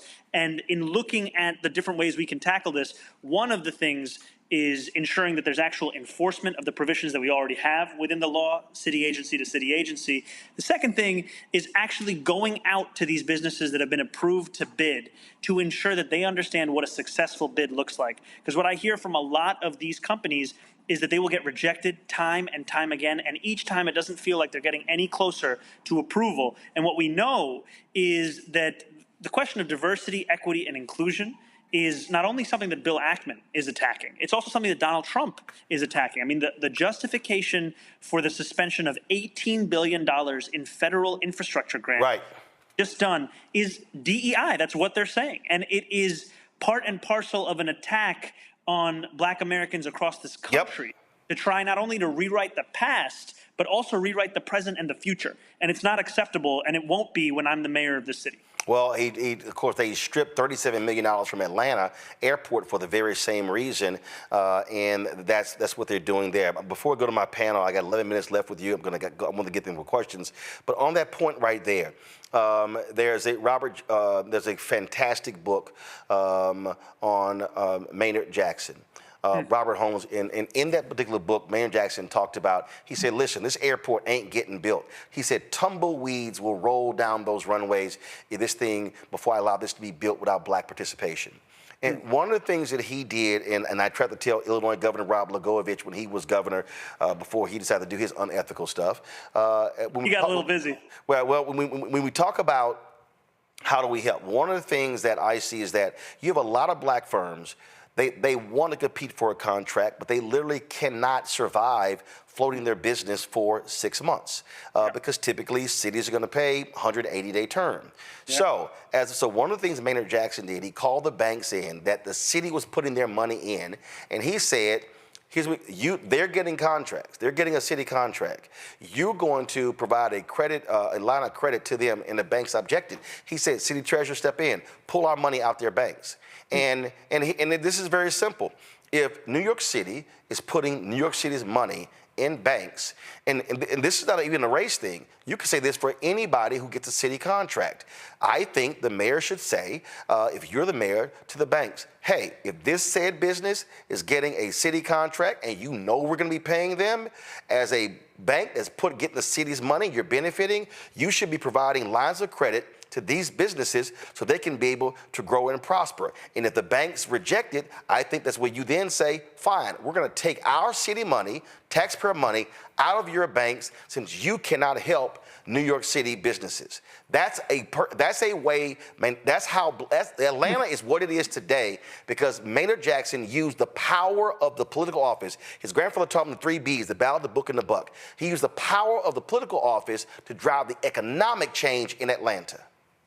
You know, that is fascinating. It's a story that I didn't know, and I think it's one that is worth following up on because so much of what I've heard from so many small businesses is just the same problem that you brought up, which is how to stay afloat while they wait for that reimbursement. And there are certain size businesses that can handle that kind of weight, but there's so many that are just trying to start up that cannot. And it's the same thing for nonprofits. You know, right now, by last count, the city owes around $800 million in contracts that it's already awarded but has yet to pay up on. And that throws under because they just can't afford to wait that long. And, you know, I'm looking at every single step we can take that can actually make it easier to not only start but sustain a small business. I was speaking to a barbershop owner the other day who told me that to open a barbershop, he had to fill out 24 forms, go to 7 different agencies, and attend 12 different in-person events. How is that stimulating an entrepreneurial spirit here in New York City? Questions from my panel. Matt Manning, civil rights attorney out of Corpus Christi. Matt, your question for Zohran Mamdani. Yes, Mr. Mamdani, good evening. A quick question for you. We talked on this show weeks ago about the essentially what would happen if you're elected mayor there in New York, which I anticipate you will be, and how that might reverberate out to the rest of the country. So my question to you is really twofold. One, when you get elected, what are your thoughts on what that will be representative for in terms of how New Yorkers are looking at the mayoral office and maybe larger, how Americans are looking for different people to serve them, number one. And number two, what responsibility, if any, do you anticipate you may feel when you're mayor for setting the standard there in New York, hoping that reverberates out to the rest of the country? You know, I really appreciate this question because I think it speaks to what so many New Yorkers are looking forward to with January 1st of next year, which will be an administration that I will lead that understands its responsibility is to deliver on an affordability agenda. You know, we ran with 3 clear promises of freezing the rent for rent-stabilized tenants, making the slowest buses in the country fast and free, and delivering universal childcare. And to me, success is the implementation of that agenda. And I think that the model that we can create here is one that shows what's possible when you put working people at the heart of your politics. Because we know that if we do not diagnose and actually address the despair that so many are feeling, we leave New Yorkers and Americans at large vulnerable to being exploited by someone like Donald Trump, who runs the campaign on affordability, but then all he delivers is punishment and cruelty. And it's time for us to not only say that, yes, it is too expensive of a city, but also here's what we're going to do about it to make it an affordable city. Michael. All right, Zohran Mamdani, thanks for coming on today. I saw you on MSNBC recently, and you were saying of Andrew Cuomo you said that in the primary election, he said he was best positioned to fight against Donald Trump, to go toe-to-toe with Donald Trump on behalf of New Yorkers. But then in the general election, you said he pivoted and said he was best positioned to work with Donald Trump. So my question for you is, the Trump administration announced that they're freezing $18 billion in infrastructure funding for New York City. Russell Vought, the ombudsman and the architect of Project 2025, announced that Wednesday on X. And then also the Energy Department, Trump's Energy Department on Wednesday announced that they were canceling $7.5 billion in awards for energy projects in states, Democratic states, including the state of New York. So how would Mayor Mamdani be able to fight against the Trump administration to get that funding for New York City and the state of New York? You know, I was right there at the Hudson Tunnel today with Congressman Nadler, with Assemblymember Tony Simone, State Senator Brad Hoylman Siegel, and we were all standing in opposition to Donald Trump's recent decision. And as you said, this is a decision that can't be separated from Project 2025 because it was announced by the architect of that very project. And yet while we were doing that, Andrew Cuomo was nowhere to be found on this issue. And it speaks to the fact that you cannot stand up and defeat Donald Trump, his agenda, if you're unwilling to actually speak up against that same agenda. And in the primary, we shared our concerns that we couldn't trust a former governor who was funded in large part by the same billionaires that funded Donald Trump. And now in the general, we're seeing that Andrew Cuomo is actively coordinating with Donald Trump to try and stop our campaign, going so far as to be on the phone with him with the question not being how can we protect New Yorkers, but how can we stop Zohran Mamdani? And I'm here with the one goal in mind, being serving those same New Yorkers that are so often left out of those kinds of conversations. You've been dealing with this issue of rent control. There have been folks, as African Americans, who say that it's concerning for those who are homeowners. But when we look at and I've covered housing my entire career, we've never hit 50% black home ownership in this country. So the majority of African Americans in this country are renters, not homeowners. And so how have you dealt with these folks who say that, well, because you were being criticized by Mayor Adams, that, oh, if you freeze rents, that's going to negatively impact African American homeowners. But aren't you saying that if I freeze rent, that's actually going to help those people who are losing out and some becoming homeless because they can't afford to live where they are because of rising rates? Absolutely, Roland. You are 100% correct, which is that, you know, we're talking about a population of 2.5 million tenants who have a median household income of $60,000. And for so many, they are on a fixed income where any rent increase is one that then forces them to choose between medicine and food. It forces them to choose between being able to pay their rent and then having to take away from their other necessities. And our plan to freeze the rent will return about $7 billion into the pockets of working class tenants. And also, our plan is one part of an affordability agenda. That agenda extends to homeowners and landlords too, because we will work to decrease their insurance costs, which have doubled in recent years. You know, there's a program called Milton Street Captive, which currently is working to actually depress home insurance costs, and that's something that could be critical if the city was to invest in. There's a property tax system that's broken and disproportionately impacts so many working class homeowners across the 5 boroughs, and yet there's been no political will to actually get that done. That's going to be the core of our state legislative agenda. And finally, Rudy Giuliani created a system called the property tax lien sale, where the city would sell the debt that homeowners owed, whether it be for or property taxes. And what we found is the city is 6 times more likely to sell that debt in a black neighborhood than a white neighborhood. And in part because of that recognition, as well as the fact that this is not how you fund a city government and you're putting homeowners on a fast track to foreclosure, we're going to abolish that program to make it easier for homeowners to stay in their own homes. 2 questions left. I know our time is short. First, a lot of people have made a big deal out of the fact that House Democratic leader Hakeem Jeffries has not endorsed you. Do you care? You know, I can tell you that I have appreciated the conversations that we've had, and also if it was endorsements that determined elections, then I wouldn't be sitting in front of you as the Democratic nominee, because it was the people of the city that put me here, and those are the people whose endorsements I'm looking to win just in 32 days. Last thing here, and it's not necessarily a question, but one of the things that I found to be incredibly stupid is to watch these ignorant mainstream shows say, oh my God, if Mamdani is elected in New York, then that is going to be a yoke around the neck of Democrats across the country, which is weird because it's not like when Eric Adams was elected that somehow every Democrat had to answer to what Eric Adams is doing.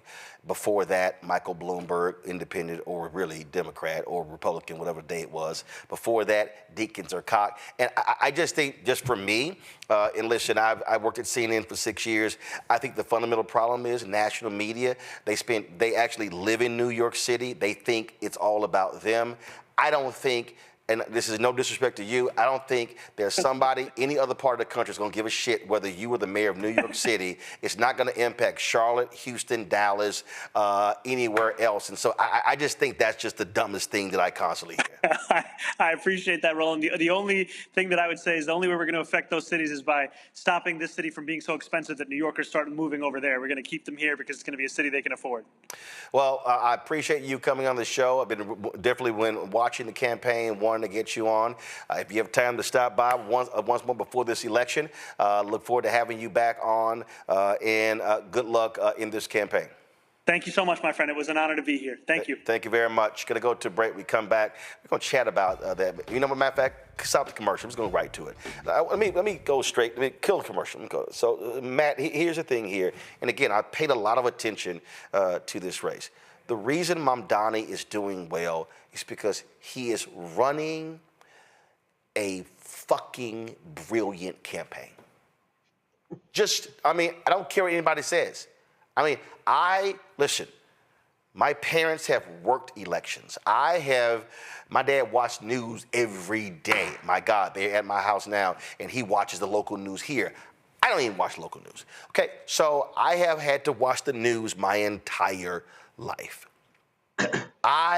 There are very few candidates that I have seen. So I'm 56, I'll be 57 next month. Let's just say I started paying attention when I was 7 or 8 years old. There are very few candidates that I have personally seen in the last 50 years who have run such a smart, effective, and laser-like focus as Zohran Mamdani. Well, I can't corroborate that, not having watched too much of his campaign, but I will say that clearly what he's doing is working because my sister lives in Queens, and I went to visit her a couple weeks ago, and her roommate are very excited about his candidacy, and a lot of younger people like them are excited about his candidacy.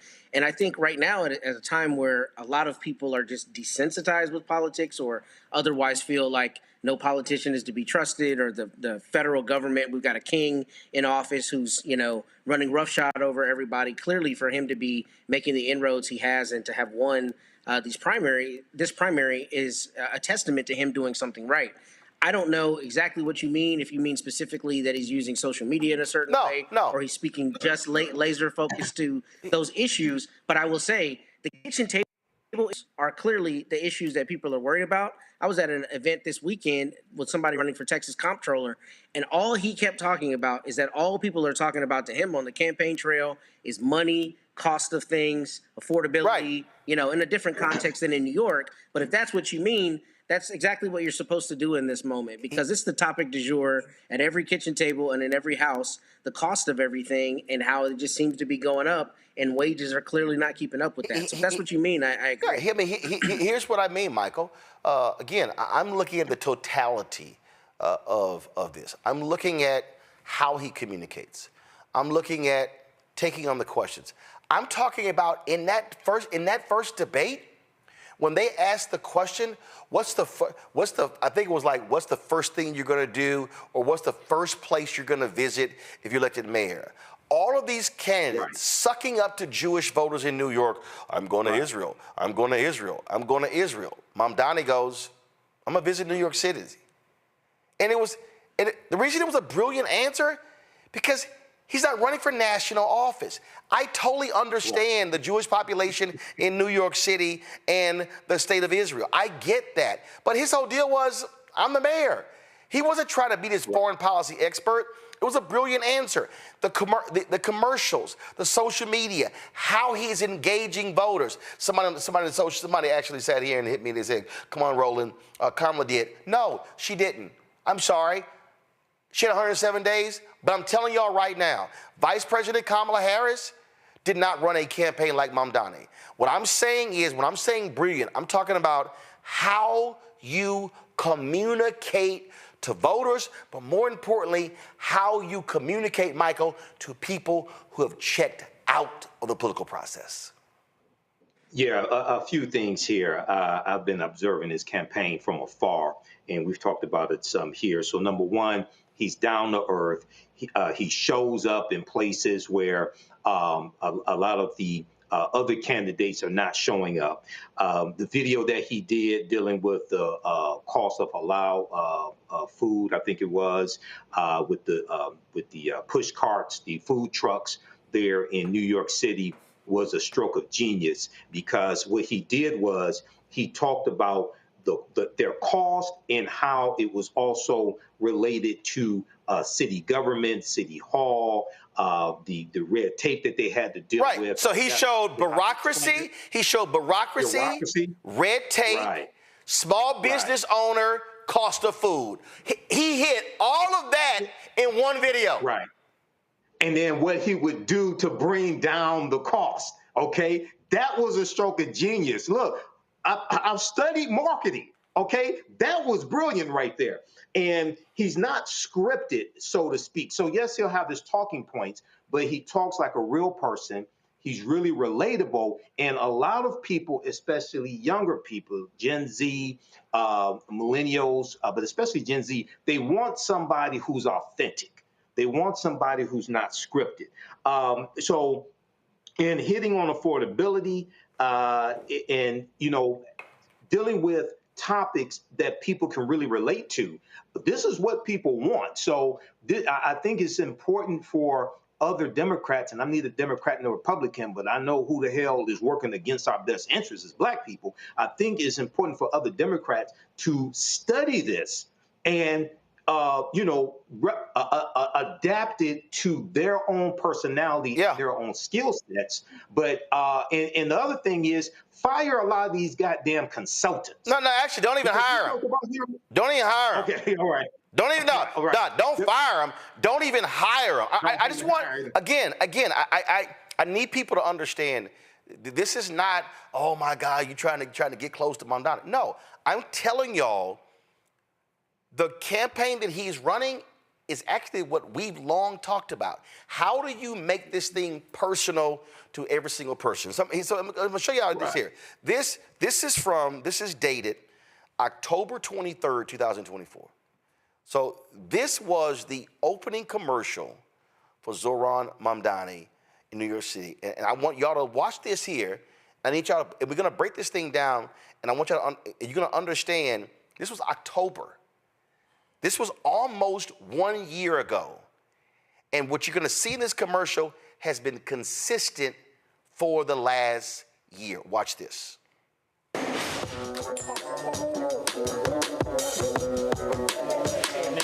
New York Mayor Eric Adams has been indicted by a federal judge. Every politician says New York is the greatest city on the globe. But what good is that if no one can afford to live here? City Hall is engulfed in corruption. Unscientific. The cost of living is the real crisis.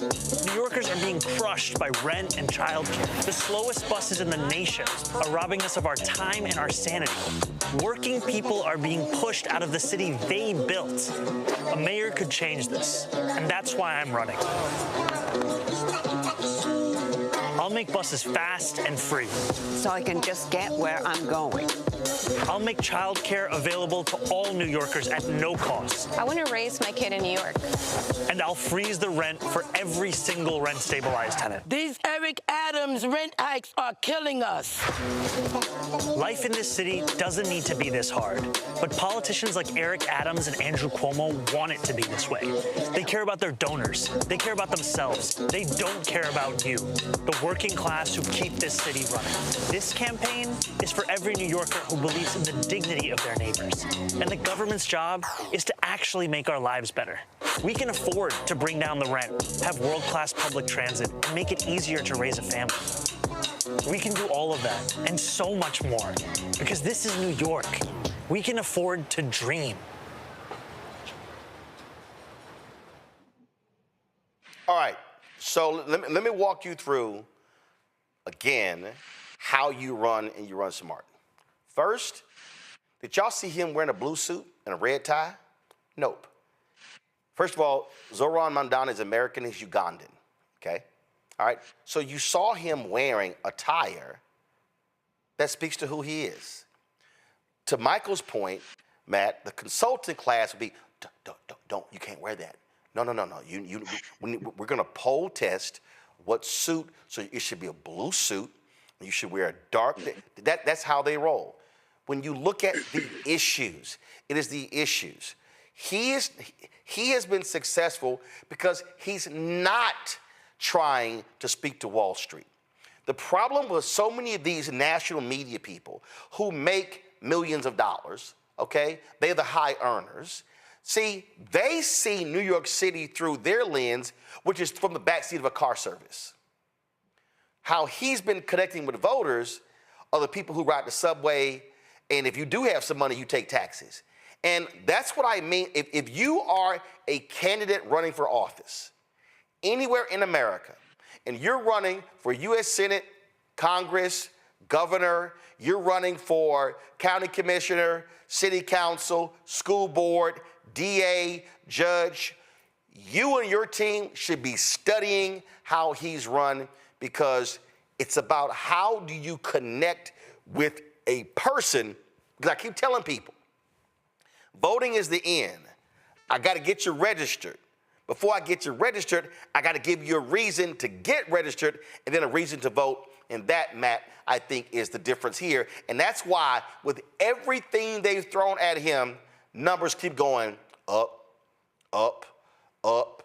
So while they're over there fighting and yelling and cussing and calling him a socialist and he's the devil and he's the Satan, the voters are like, yep, but I like what I'm hearing.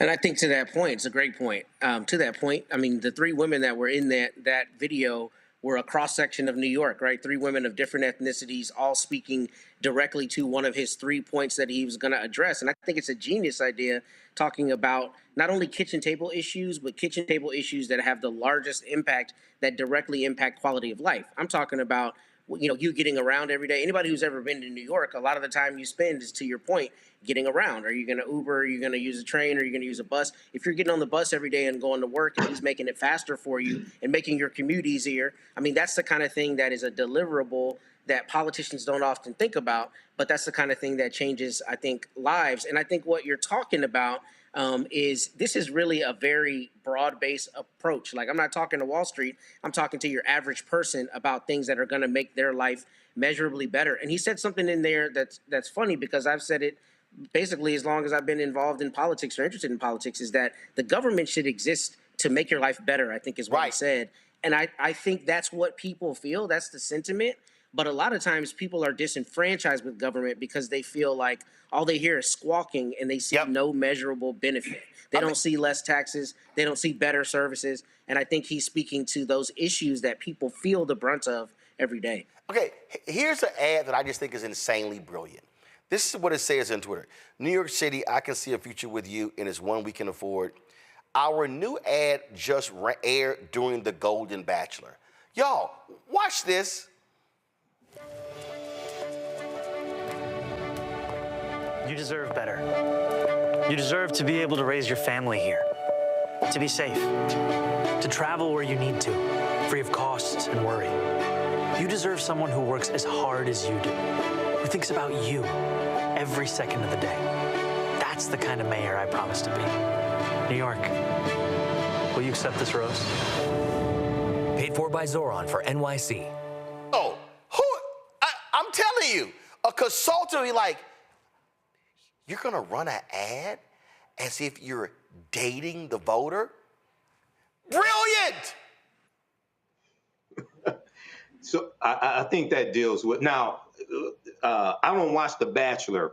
No. But here's the whole deal. The Golden Bachelor is a show where I think the person is, hold up, because just you don't watch it. I think the person is like 55. The person is like 60 or older, and they're they're dating, and so how they pick the woman is if they hand them the rose. Hand them the rose. Dude, yeah. I'm telling you, with it. I just don't watch it. The political consultants, this would not fly in 99% of the races. Right. No, I'm familiar with the show. I was saying I just don't watch it. However, he aired that during the Golden Bachelor. So the way it rolls out, right, is similar, from my understanding, of how it looks on the Golden Bachelor. Okay, so then he comes with the rose, things like this. So when you have somebody watching a particular TV show, when they see an ad that looks similar to the set and the format of the TV show, it keeps them engaged, right? So they don't even realize, hey, it's a political campaign that I'm looking at right now. But yeah, you're right. That's not something that the average consultant, especially a lot of these white consultants, would advise their candidate to go with. So he's breaking the norms, and it is resonating with people. Once again, my degree's in marketing. That is a stroke of genius, right? And let me say this here. So Akim Smith put in our chat, buy into style, not substance. Akim, you're stupid. You literally don't know what the hell you're talking about. We have literally been talking about his campaign and substance, but what he's doing is he is combining the natural ebb and flow and the feel of communicating with the voter to say, I can communicate on this issue. So you don't know what the hell you're talking about. That's just a stupid ass comment. It's the packaging. Well, but also the reality is you have to package your policy. Right. See, this is what's so stupid, why the comment is stupid. You have to package your policy proposals in a way that resonates with the average person who is not a hardcore political person. This is the last one I'm going to play. And again, when you talk about understanding where you are, understanding history, and how do you connect the dots, this to me, again, smart campaigning.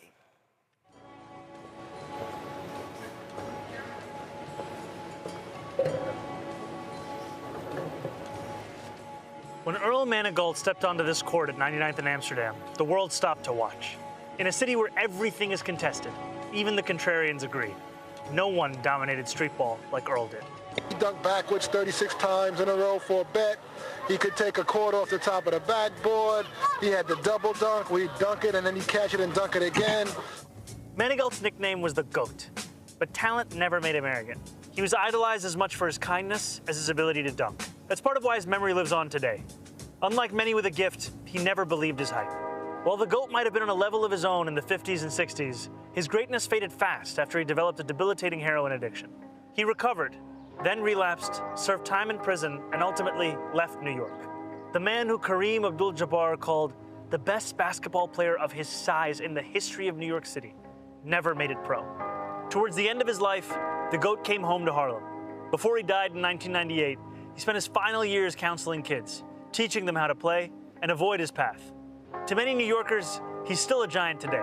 He helped take me on his wing, and he helped us move on to the next step. I don't dunk anymore, but I still have a couple of moves left, you know. There are countless New York stories like Manigault's.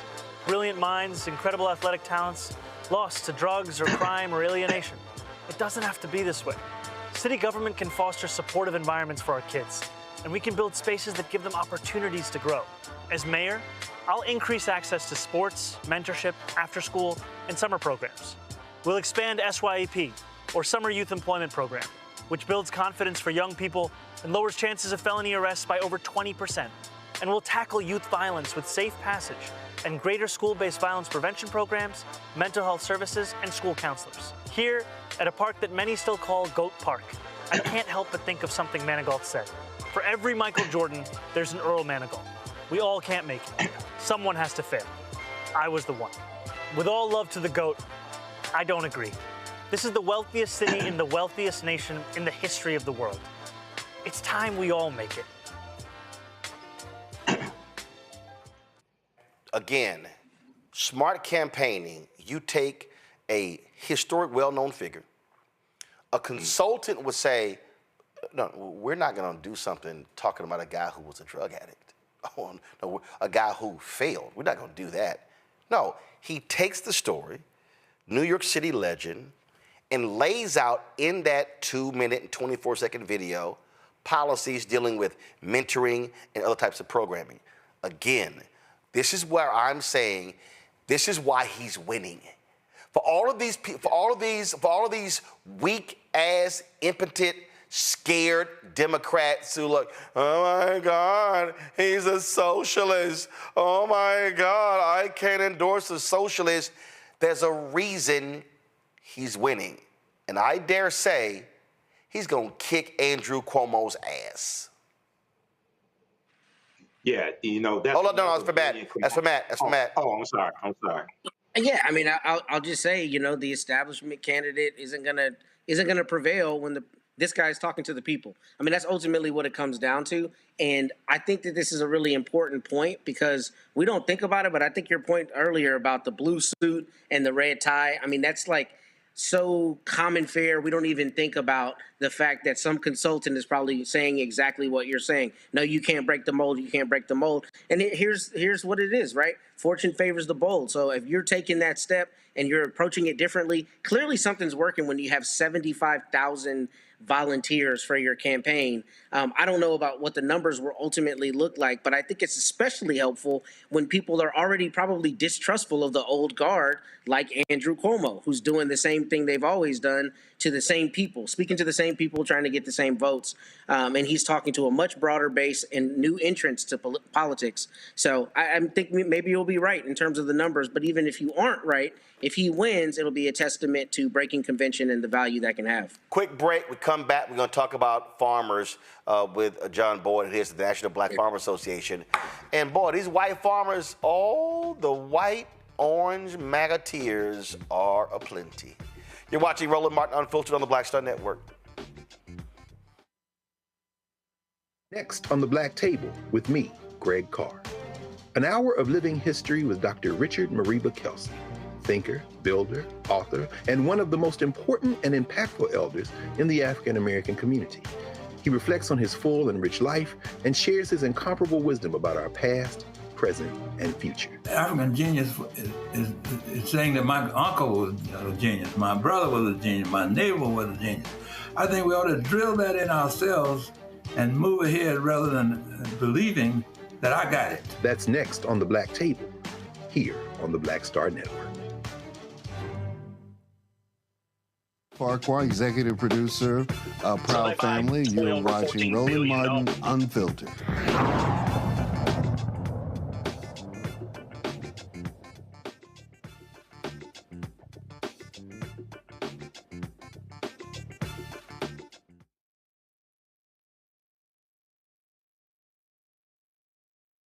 You know, as a farmer, we get up one morning and you give Argentina, which is our second biggest competition in the world.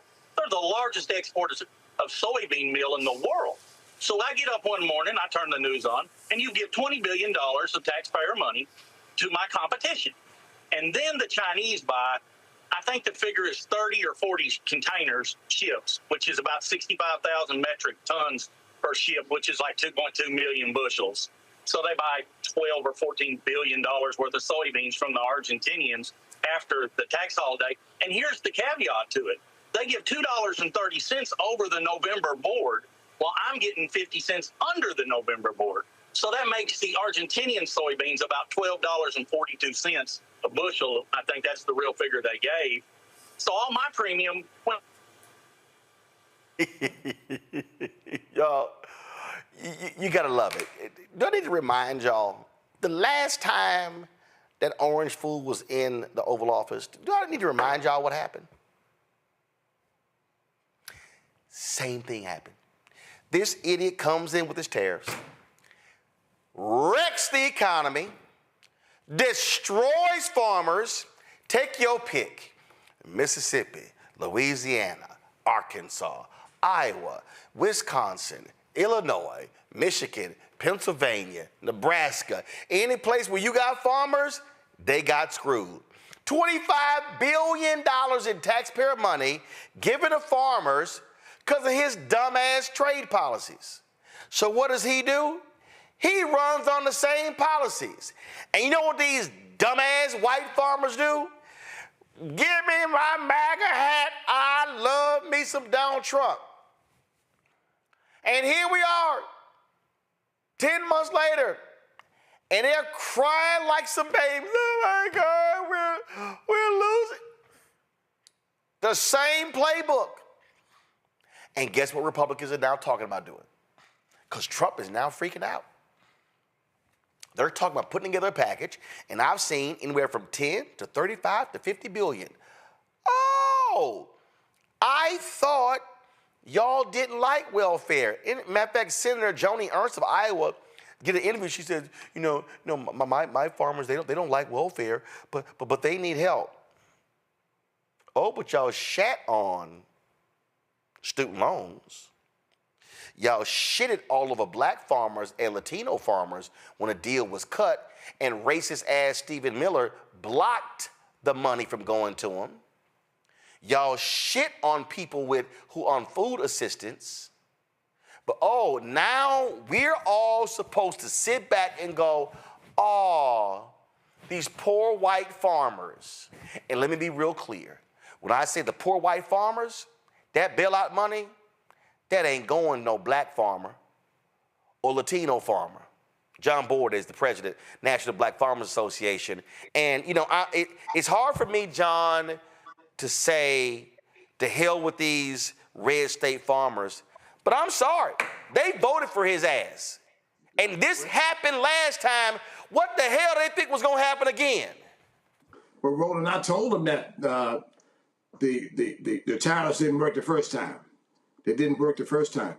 And when Trump came in and imposed tariffs on China, I was selling soybeans, people, for $16.80 a bushel. The price plummeted all the way down to about $6-7 a bushel, and the market never came back. Now these are the boys who voted for him, and I was on the circus. I said, vote for Harris. Harris is the only way out of this thing. All that stuff.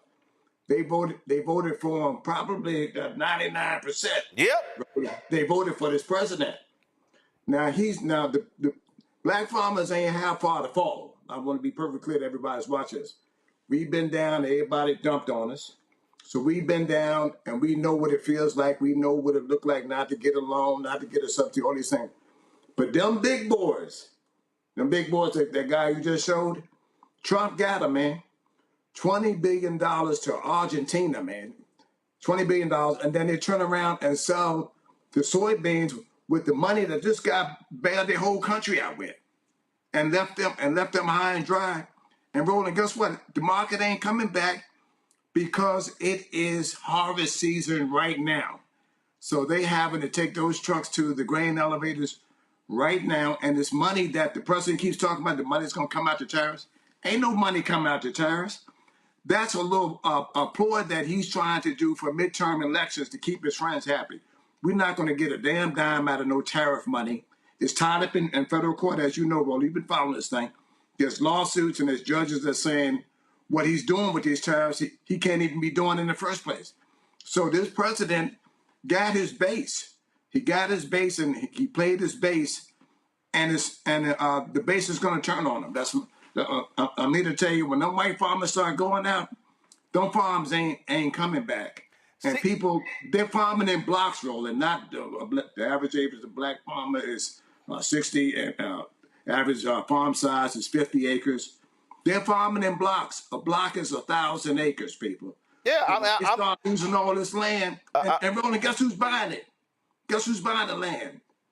The vice president and acre trader are watching these farmers, and his real estate group is out there gobbling up farmland from the people that voted for their ass. How stupid is that? And see, what pisses me off again with these idiots in mainstream media, when they come on, you know, what they don't do, they don't say, hey, I'm curious, so-and-so, how did you vote? Like, hold on, I'm gonna play this clip right here. This is the guy over he's in Wisconsin, soybean. Watch this. Well, right now, as farmers, you know, we are in kind of a state of emergency right now because of everything that's going on.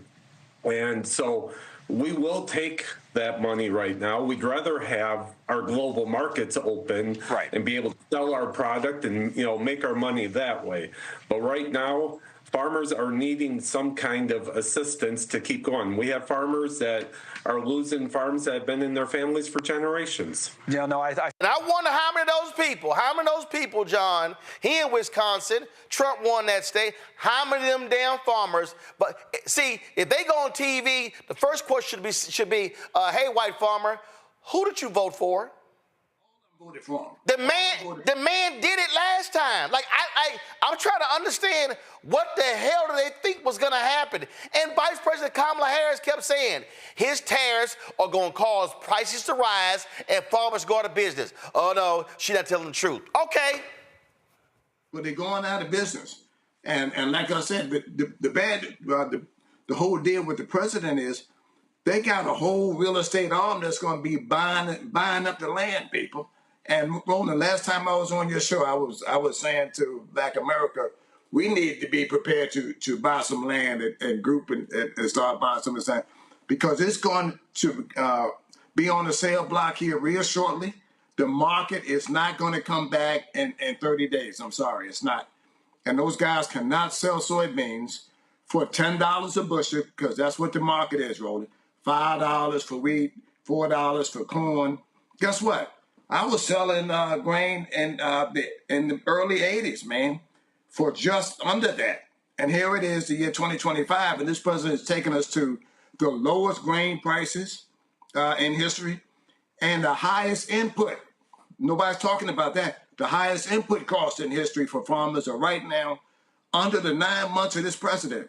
This guy came into office in 9-10 months and caused complete havoc for white America and white rural America in this country. And guess what? We need to be in a position to go in there and start winning some of these states, to come up with a platform to steal some of these people, whether we like them or not. They're down there voting in them red states, and we need to start winning some of the red states. And guess what? The Democrats should be saying, health care, you know what? And we coming back in rural America, we got a plan to help some farmers out here because we want them votes too. But see, John, to be honest, here's my problem. These white, and I'm specifically saying white farmers for a reason. Because let me be real clear. But they dogged us, as you know, bro. Them damn white farmers wasn't standing up for y'all. They dogged it. Them damn white farmers, they weren't saying Stephen Miller is unfair, blocking that $5 billion going to black Latino farmers. No, they wasn't saying a damn thing. They were like, that's y'all Negro farmers. We don't care. But see, so my problem is they want Democrats to now bail them out. Yes. So they can go right back and vote for MAGA policies. Well, let's go over the whole thing. I'm glad you raised that flag. Let's go over the whole thing. They didn't want to pay blacks to work on farms. That's the first thing. That's what got white people in trouble in this country. When they ran blacks off the farm, they wanted us to be sharecroppers and all this stuff. They didn't pay us then. They stole our land. And then what they do? Oh, we can't get blacks to come back to the South and work, so we'll go get some Hispanics, right? Let's get them here to pick some tomatoes and cotton and onions and all this stuff. Now, when they found that they weren't going to vote for them, the Republicans were at 99%, they said, oh, now we got to get all of them out the country. And now we're going to get the blacks from the inner cities and going to come back, pick some tomatoes and people on the disability. Roll is not working. Black people ain't coming back picking no damn tomatoes for free. They're not going to do it, man. So this stuff that this administration is saying, they're going to get some people on disability, man. That's what they're saying. Disability and blacks from the inner city. That's what this administration said, not me. to come out here and be and do the farm work. It's not going to happen. It's not going to happen. But what I am saying is, I don't want to lose anymore, and I don't want to lose to anything that look like Donald Trump or act like Donald Trump. That's dumping on Black America from the megaphone. I mean, look how he's ridiculing the leader, the Black leader, Jeffries. Got him out here in some dunce hat or some kind of sombrero, and got him throwing a Donald Trump hat on him. Man, it irritates me to no extent that we have someone in this country that take politics and the office of presidency all the way down to humiliate a black man, a sharp black brother like that, man, with no comeback in this country. It pisses me off to no extent. Real quick on my panel questions. Michael, you first. Go. All right, John. So I know there were some black farmers before the 2024 election. Here on Roland Martin Unfiltered, you said some of them were going to vote for Donald Trump or thinking about voting for Donald Trump. What are they saying now? They ain't saying nothing. They ain't saying nothing, and that's what happens when you get your behind kicked here. You run and hide. I ain't seen them on a talk show nowhere. And I told them, and Roland been on some of these emails. I mean, I stopped writing them. Oh, you mean what's that dude named Corey? I don't even know what his name is. Right, because I done cussed him out several times. Well, look, you can't. This is what's wrong with our people. Here's the perfect time in history for black people to come together and say, you know what, we ain't getting dumped on no more, and we're going to do something positive and move forward together. That's what we're going to have to do. If not, this guy in the White House is going to keep kicking out butts, man. And Roland, guess what, man? I've been watching your videos. The only someone who's saying it in a forceful and clear directive here is you, that I've seen out on the media circuit. So for those guys who voted for him, hey man, I came out on the block for Harris. I endorsed her in a very, very public way down in Atlanta, Georgia. Got up on the stage with her, and I endorsed the next black people and black farmers to vote for him. And there was some pockets of people, Roland, that was arguing with me on some of these conference calls about Donald Trump, man. And they were pissed off when I came out for publicly for Harris. And now you can see that I was doing the right thing. I've done the right thing. And guess what? They were on the wrong side of the coin. And this president is going to be on the wrong side of history. Just give him a little time. You know what? And, my grandmother would say there's a stick sitting up yonder with your name on it if you keep dogging people. And ain't nothing in the Bible that you can show me that is godly about this president, man. Yep. And what he's doing to poor people in this country. You're going to reap what you sow. It's going to take a little time, but he's going to get what he has coming to him. Yeah, Corey Lee, Executive Director of the Cowtown Foundation. He real damn quiet, Well, they don't call me, Roland. I'm out here. And guess what, man? We got an annual conference. Well, you need to come to that annual conference in Birmingham, Alabama. When is it? October 31st. Crap. I wish I given a speech in Houston that day. Well, look, man, send a video. Okay. Matter of fact, you can send that clip. You just done the introduction to on this, and I can play it, man. Because all right. Well, it's so relevant for the farmers. I'll make a special video for the conference. Matt, your question. Yeah, real quick, John. You talked about J.D. Vance buying land up, and I think you said acre trader, watching some of that land. What is the effect, if you know, that's happening with the major companies like the Cargills and the big agricultural companies? Is there a boon to them from the smaller farmers that are closing down? What's your understanding how big farming is being benefited by this, if at all? Well, thank you for that. And I never get a chance to talk about corporate America. Corporate America has totally turned its back on the National Black Farmers Association. Mm-hmm. Banks, Wells Fargo, Cargill, ADM, none of those companies have reached back and picked up the farmers, the very people that made them their companies billionaires. they're now dumping on us too, and they went with Trump, and this anti-black thing, anything got something to do with black, they cut. All those companies cut us off. And matter of fact, I need to put out a report card on just how many companies. Oh, hell yeah. Oh, John, put the names together. I will read the names on the show. Yes, and I can show you the emails. And Wells Fargo said they couldn't help us because this organization represented black farmers. That's what they said. Not me, Ron. That's what they said. It should be a shame. It should be held accountable for coming out. Oh, yes. Oh, yeah. Please send me the emails. I do it. It's all coming to you. But thank you for that question, and I don't get a chance to do it on these other national circuits. Corporate America gets a damn F- for siding with Trump. And here's what they do. They label us DEI and give us names for every 10 years. Our names has changed. Socially disadvantaged farmer.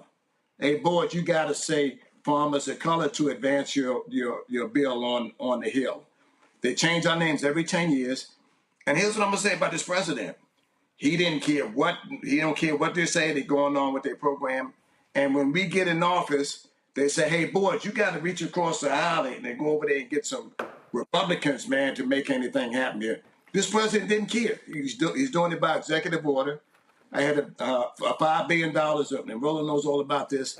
We could have done it by executive order, but they didn't want to do it that way. When we get into office, we got to move our agenda for the populations that got them in office. I'm going to say it.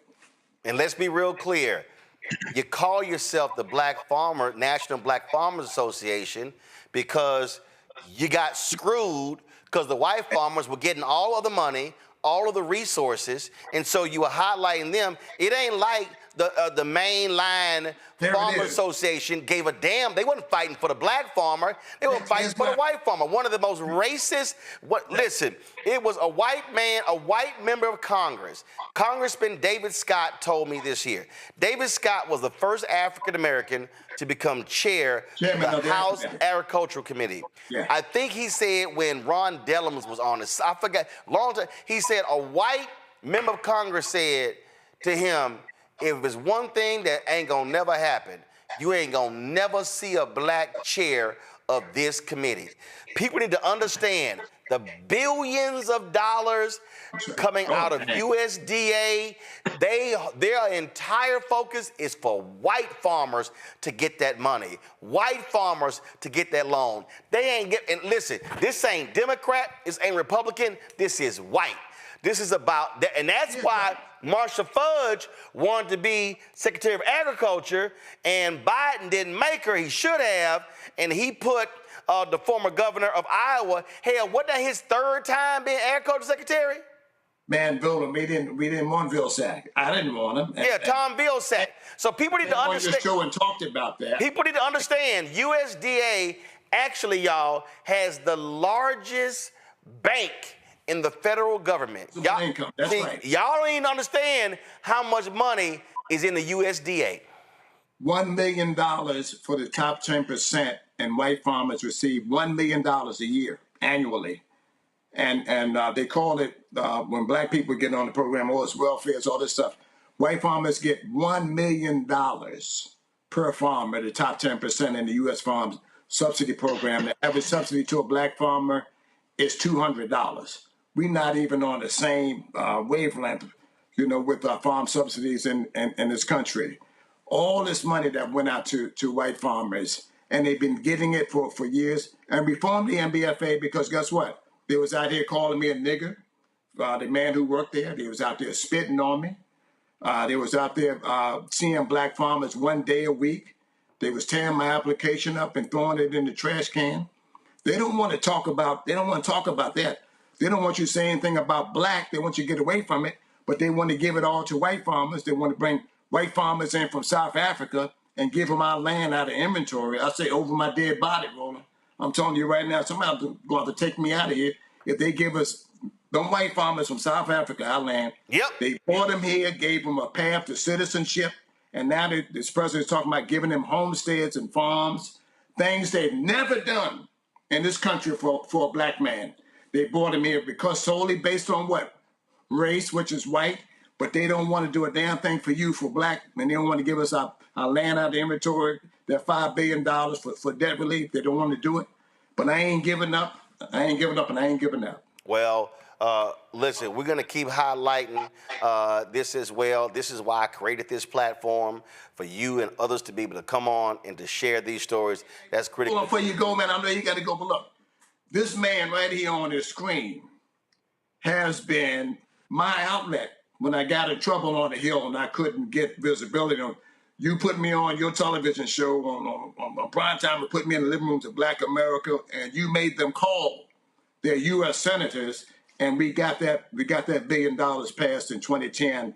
So, Roland, you've been out there, and how many years ago has that been? 2010 it was. That was 15 years. 15 years ago, man. 15 years ago, and I took that partial win, and them same guys was beating me up. But guess what? I'm gonna keep on taking them wins. It may take me 10 years or whatever to get it. But thanks to people like you, man, who didn't give up on me and didn't give up on the black farmers in this country. So I want to say it on your show. Hey, man, a special thank you to you tonight. Thanks a lot. Well, John, I appreciate it. Keep up the fight. We'll be right there with you. Thanks a lot. Thanks a lot, brother. I appreciate it. All right, then. So, y'all, that's it for us. Let me thank Matt. Let me thank Michael. Matt, who y'all losing to this weekend? It was great being on today, Roland. You have a great weekend, brother. No, I'm just checking. Who y'all? All I know is we're getting a dub. Who y'all playing Florida this week? So. Oh yeah, y'all gonna lose. Y'all gonna lose. Y'all. I think we're getting that dub. Billy Napier, he gonna handle that business. All right, so I can't wait to see some more orange tears this weekend. Michael, thanks a bunch as well. Who the Sigmas losing to? Somebody. All right, that's it for us. No, we're not going to lose, and we always look good. But thanks for having me on. No, that's actually once again. It's actually not true. You don't always look good because whatever. All right, that's it for us. Y'all, that's it for us. Let me thank everybody being on today's show. It's some stuff we didn't get to, but hey, we had lots of guests, lots of conversation. Y'all, do y'all understand what y'all saw today?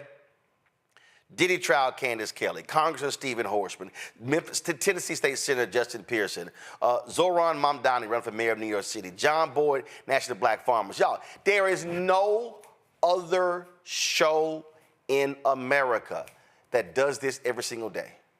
No other show. You will not see that many black guests on any mainstream cable show. Hell, they ain't gonna have that many black guests for the whole day. You ain't gonna see that many black guests in 24 hours. So this is why we do what we do. We center African Americans, we center our story, but here's the deal. What we talk about is not just for black people. So white folk can watch this show, Latino folk can watch this show, Asian American folk, Native American can watch this show. It doesn't matter. We are about speaking to the issues that touch the people, and that's why it's important. Your contributions are critically important. I've already told y'all we're trying to raise $1 million between now and December 31st because, man, we got some fantastic stuff coming down, man. But you got to fund it. So your support is critical. If you want to support Roland Martin Unfiltered and the shows on the Black Star Network, the 2 new shows we got coming on, the retooling of blackstarnetwork.com to become a news portal, please do so by contributing. Use the Stripe QR code. You see it right here, bottom left-hand corner. Cash App. You can also use credit cards for using Stripe. PayPal, R. Martin Unfiltered. Venmo, RM Unfiltered. Zelle, Roland at RolandSMartin.com. Roland at RolandMartinUnfiltered.com. Check send money order. Make it payable to Roland Martin Unfiltered. P.O. Box 57196, Washington, D.C. 2003 7-0196. Also, folks, download the Black Star Network app. Apple phone, Android TV, Roku, Amazon Fire TV, Xbox One, Samsung Smart TV. Be sure to get a copy of my book, White Fear, How the Browning of America is Making White Folks Lose Their Mind. Available at bookstores nationwide. Be sure to also get our Black Star Network, Roland Martin Unfiltered swag by going to shopblackstarnetwork.com. Shopblackstarnetwork.com. Get our t-shirts, our hoodies, our wall art, mugs, and more. You can go there. Also, if you want to support the black-owned products, you see all these products to my left. You see them all right here. Get these products, y'all, by going to shopblackstarnetwork.com. These are black-owned products that you see right here. And, man, it's some great stuff. So go to shopblackstarnetwork.com. Our audio podcast through iHeartRadio Network. We're on all the platforms, Amazon Music, Apple, Spotify, you name it. And then, of course, also support fan base. It's going to be an Investathon next week. It's a Series A raise. Series A raise. They've raised $13.2 million. The goal is $17 million. Let's close this thing out. They've made some changes to the app, improve the functionality. Man, download the app. Can you imagine if black people, can you imagine black people if we loved fan base the same way we love Instagram and Twitter and Snapchat and Facebook? And guess what? We don't own none of those. And so this is why we have to be able to be willing to use, support, and finance our own. Again, anybody can use fan base, but this is also about creating black wealth. So download the app Fan Base. If you want to invest, get more information, startengine.com/fanbase, startengine.com/fanbase. Baton Rouge, NAACP, I will see y'all tomorrow night, 6 p.m. for your Freedom Fund dinner in Baton Rouge, Louisiana. I cannot wait. Monday, we're going to have the candidates, a couple of candidates, Monday and Tuesday, running for mayor of New Orleans right here on the show. Folks, that's it. I'll see y'all on Monday right here, blackstartnetwork.com. We close the show every Friday with more than 36,000 donors who contribute to our show since we launched. I'll see y'all on Monday.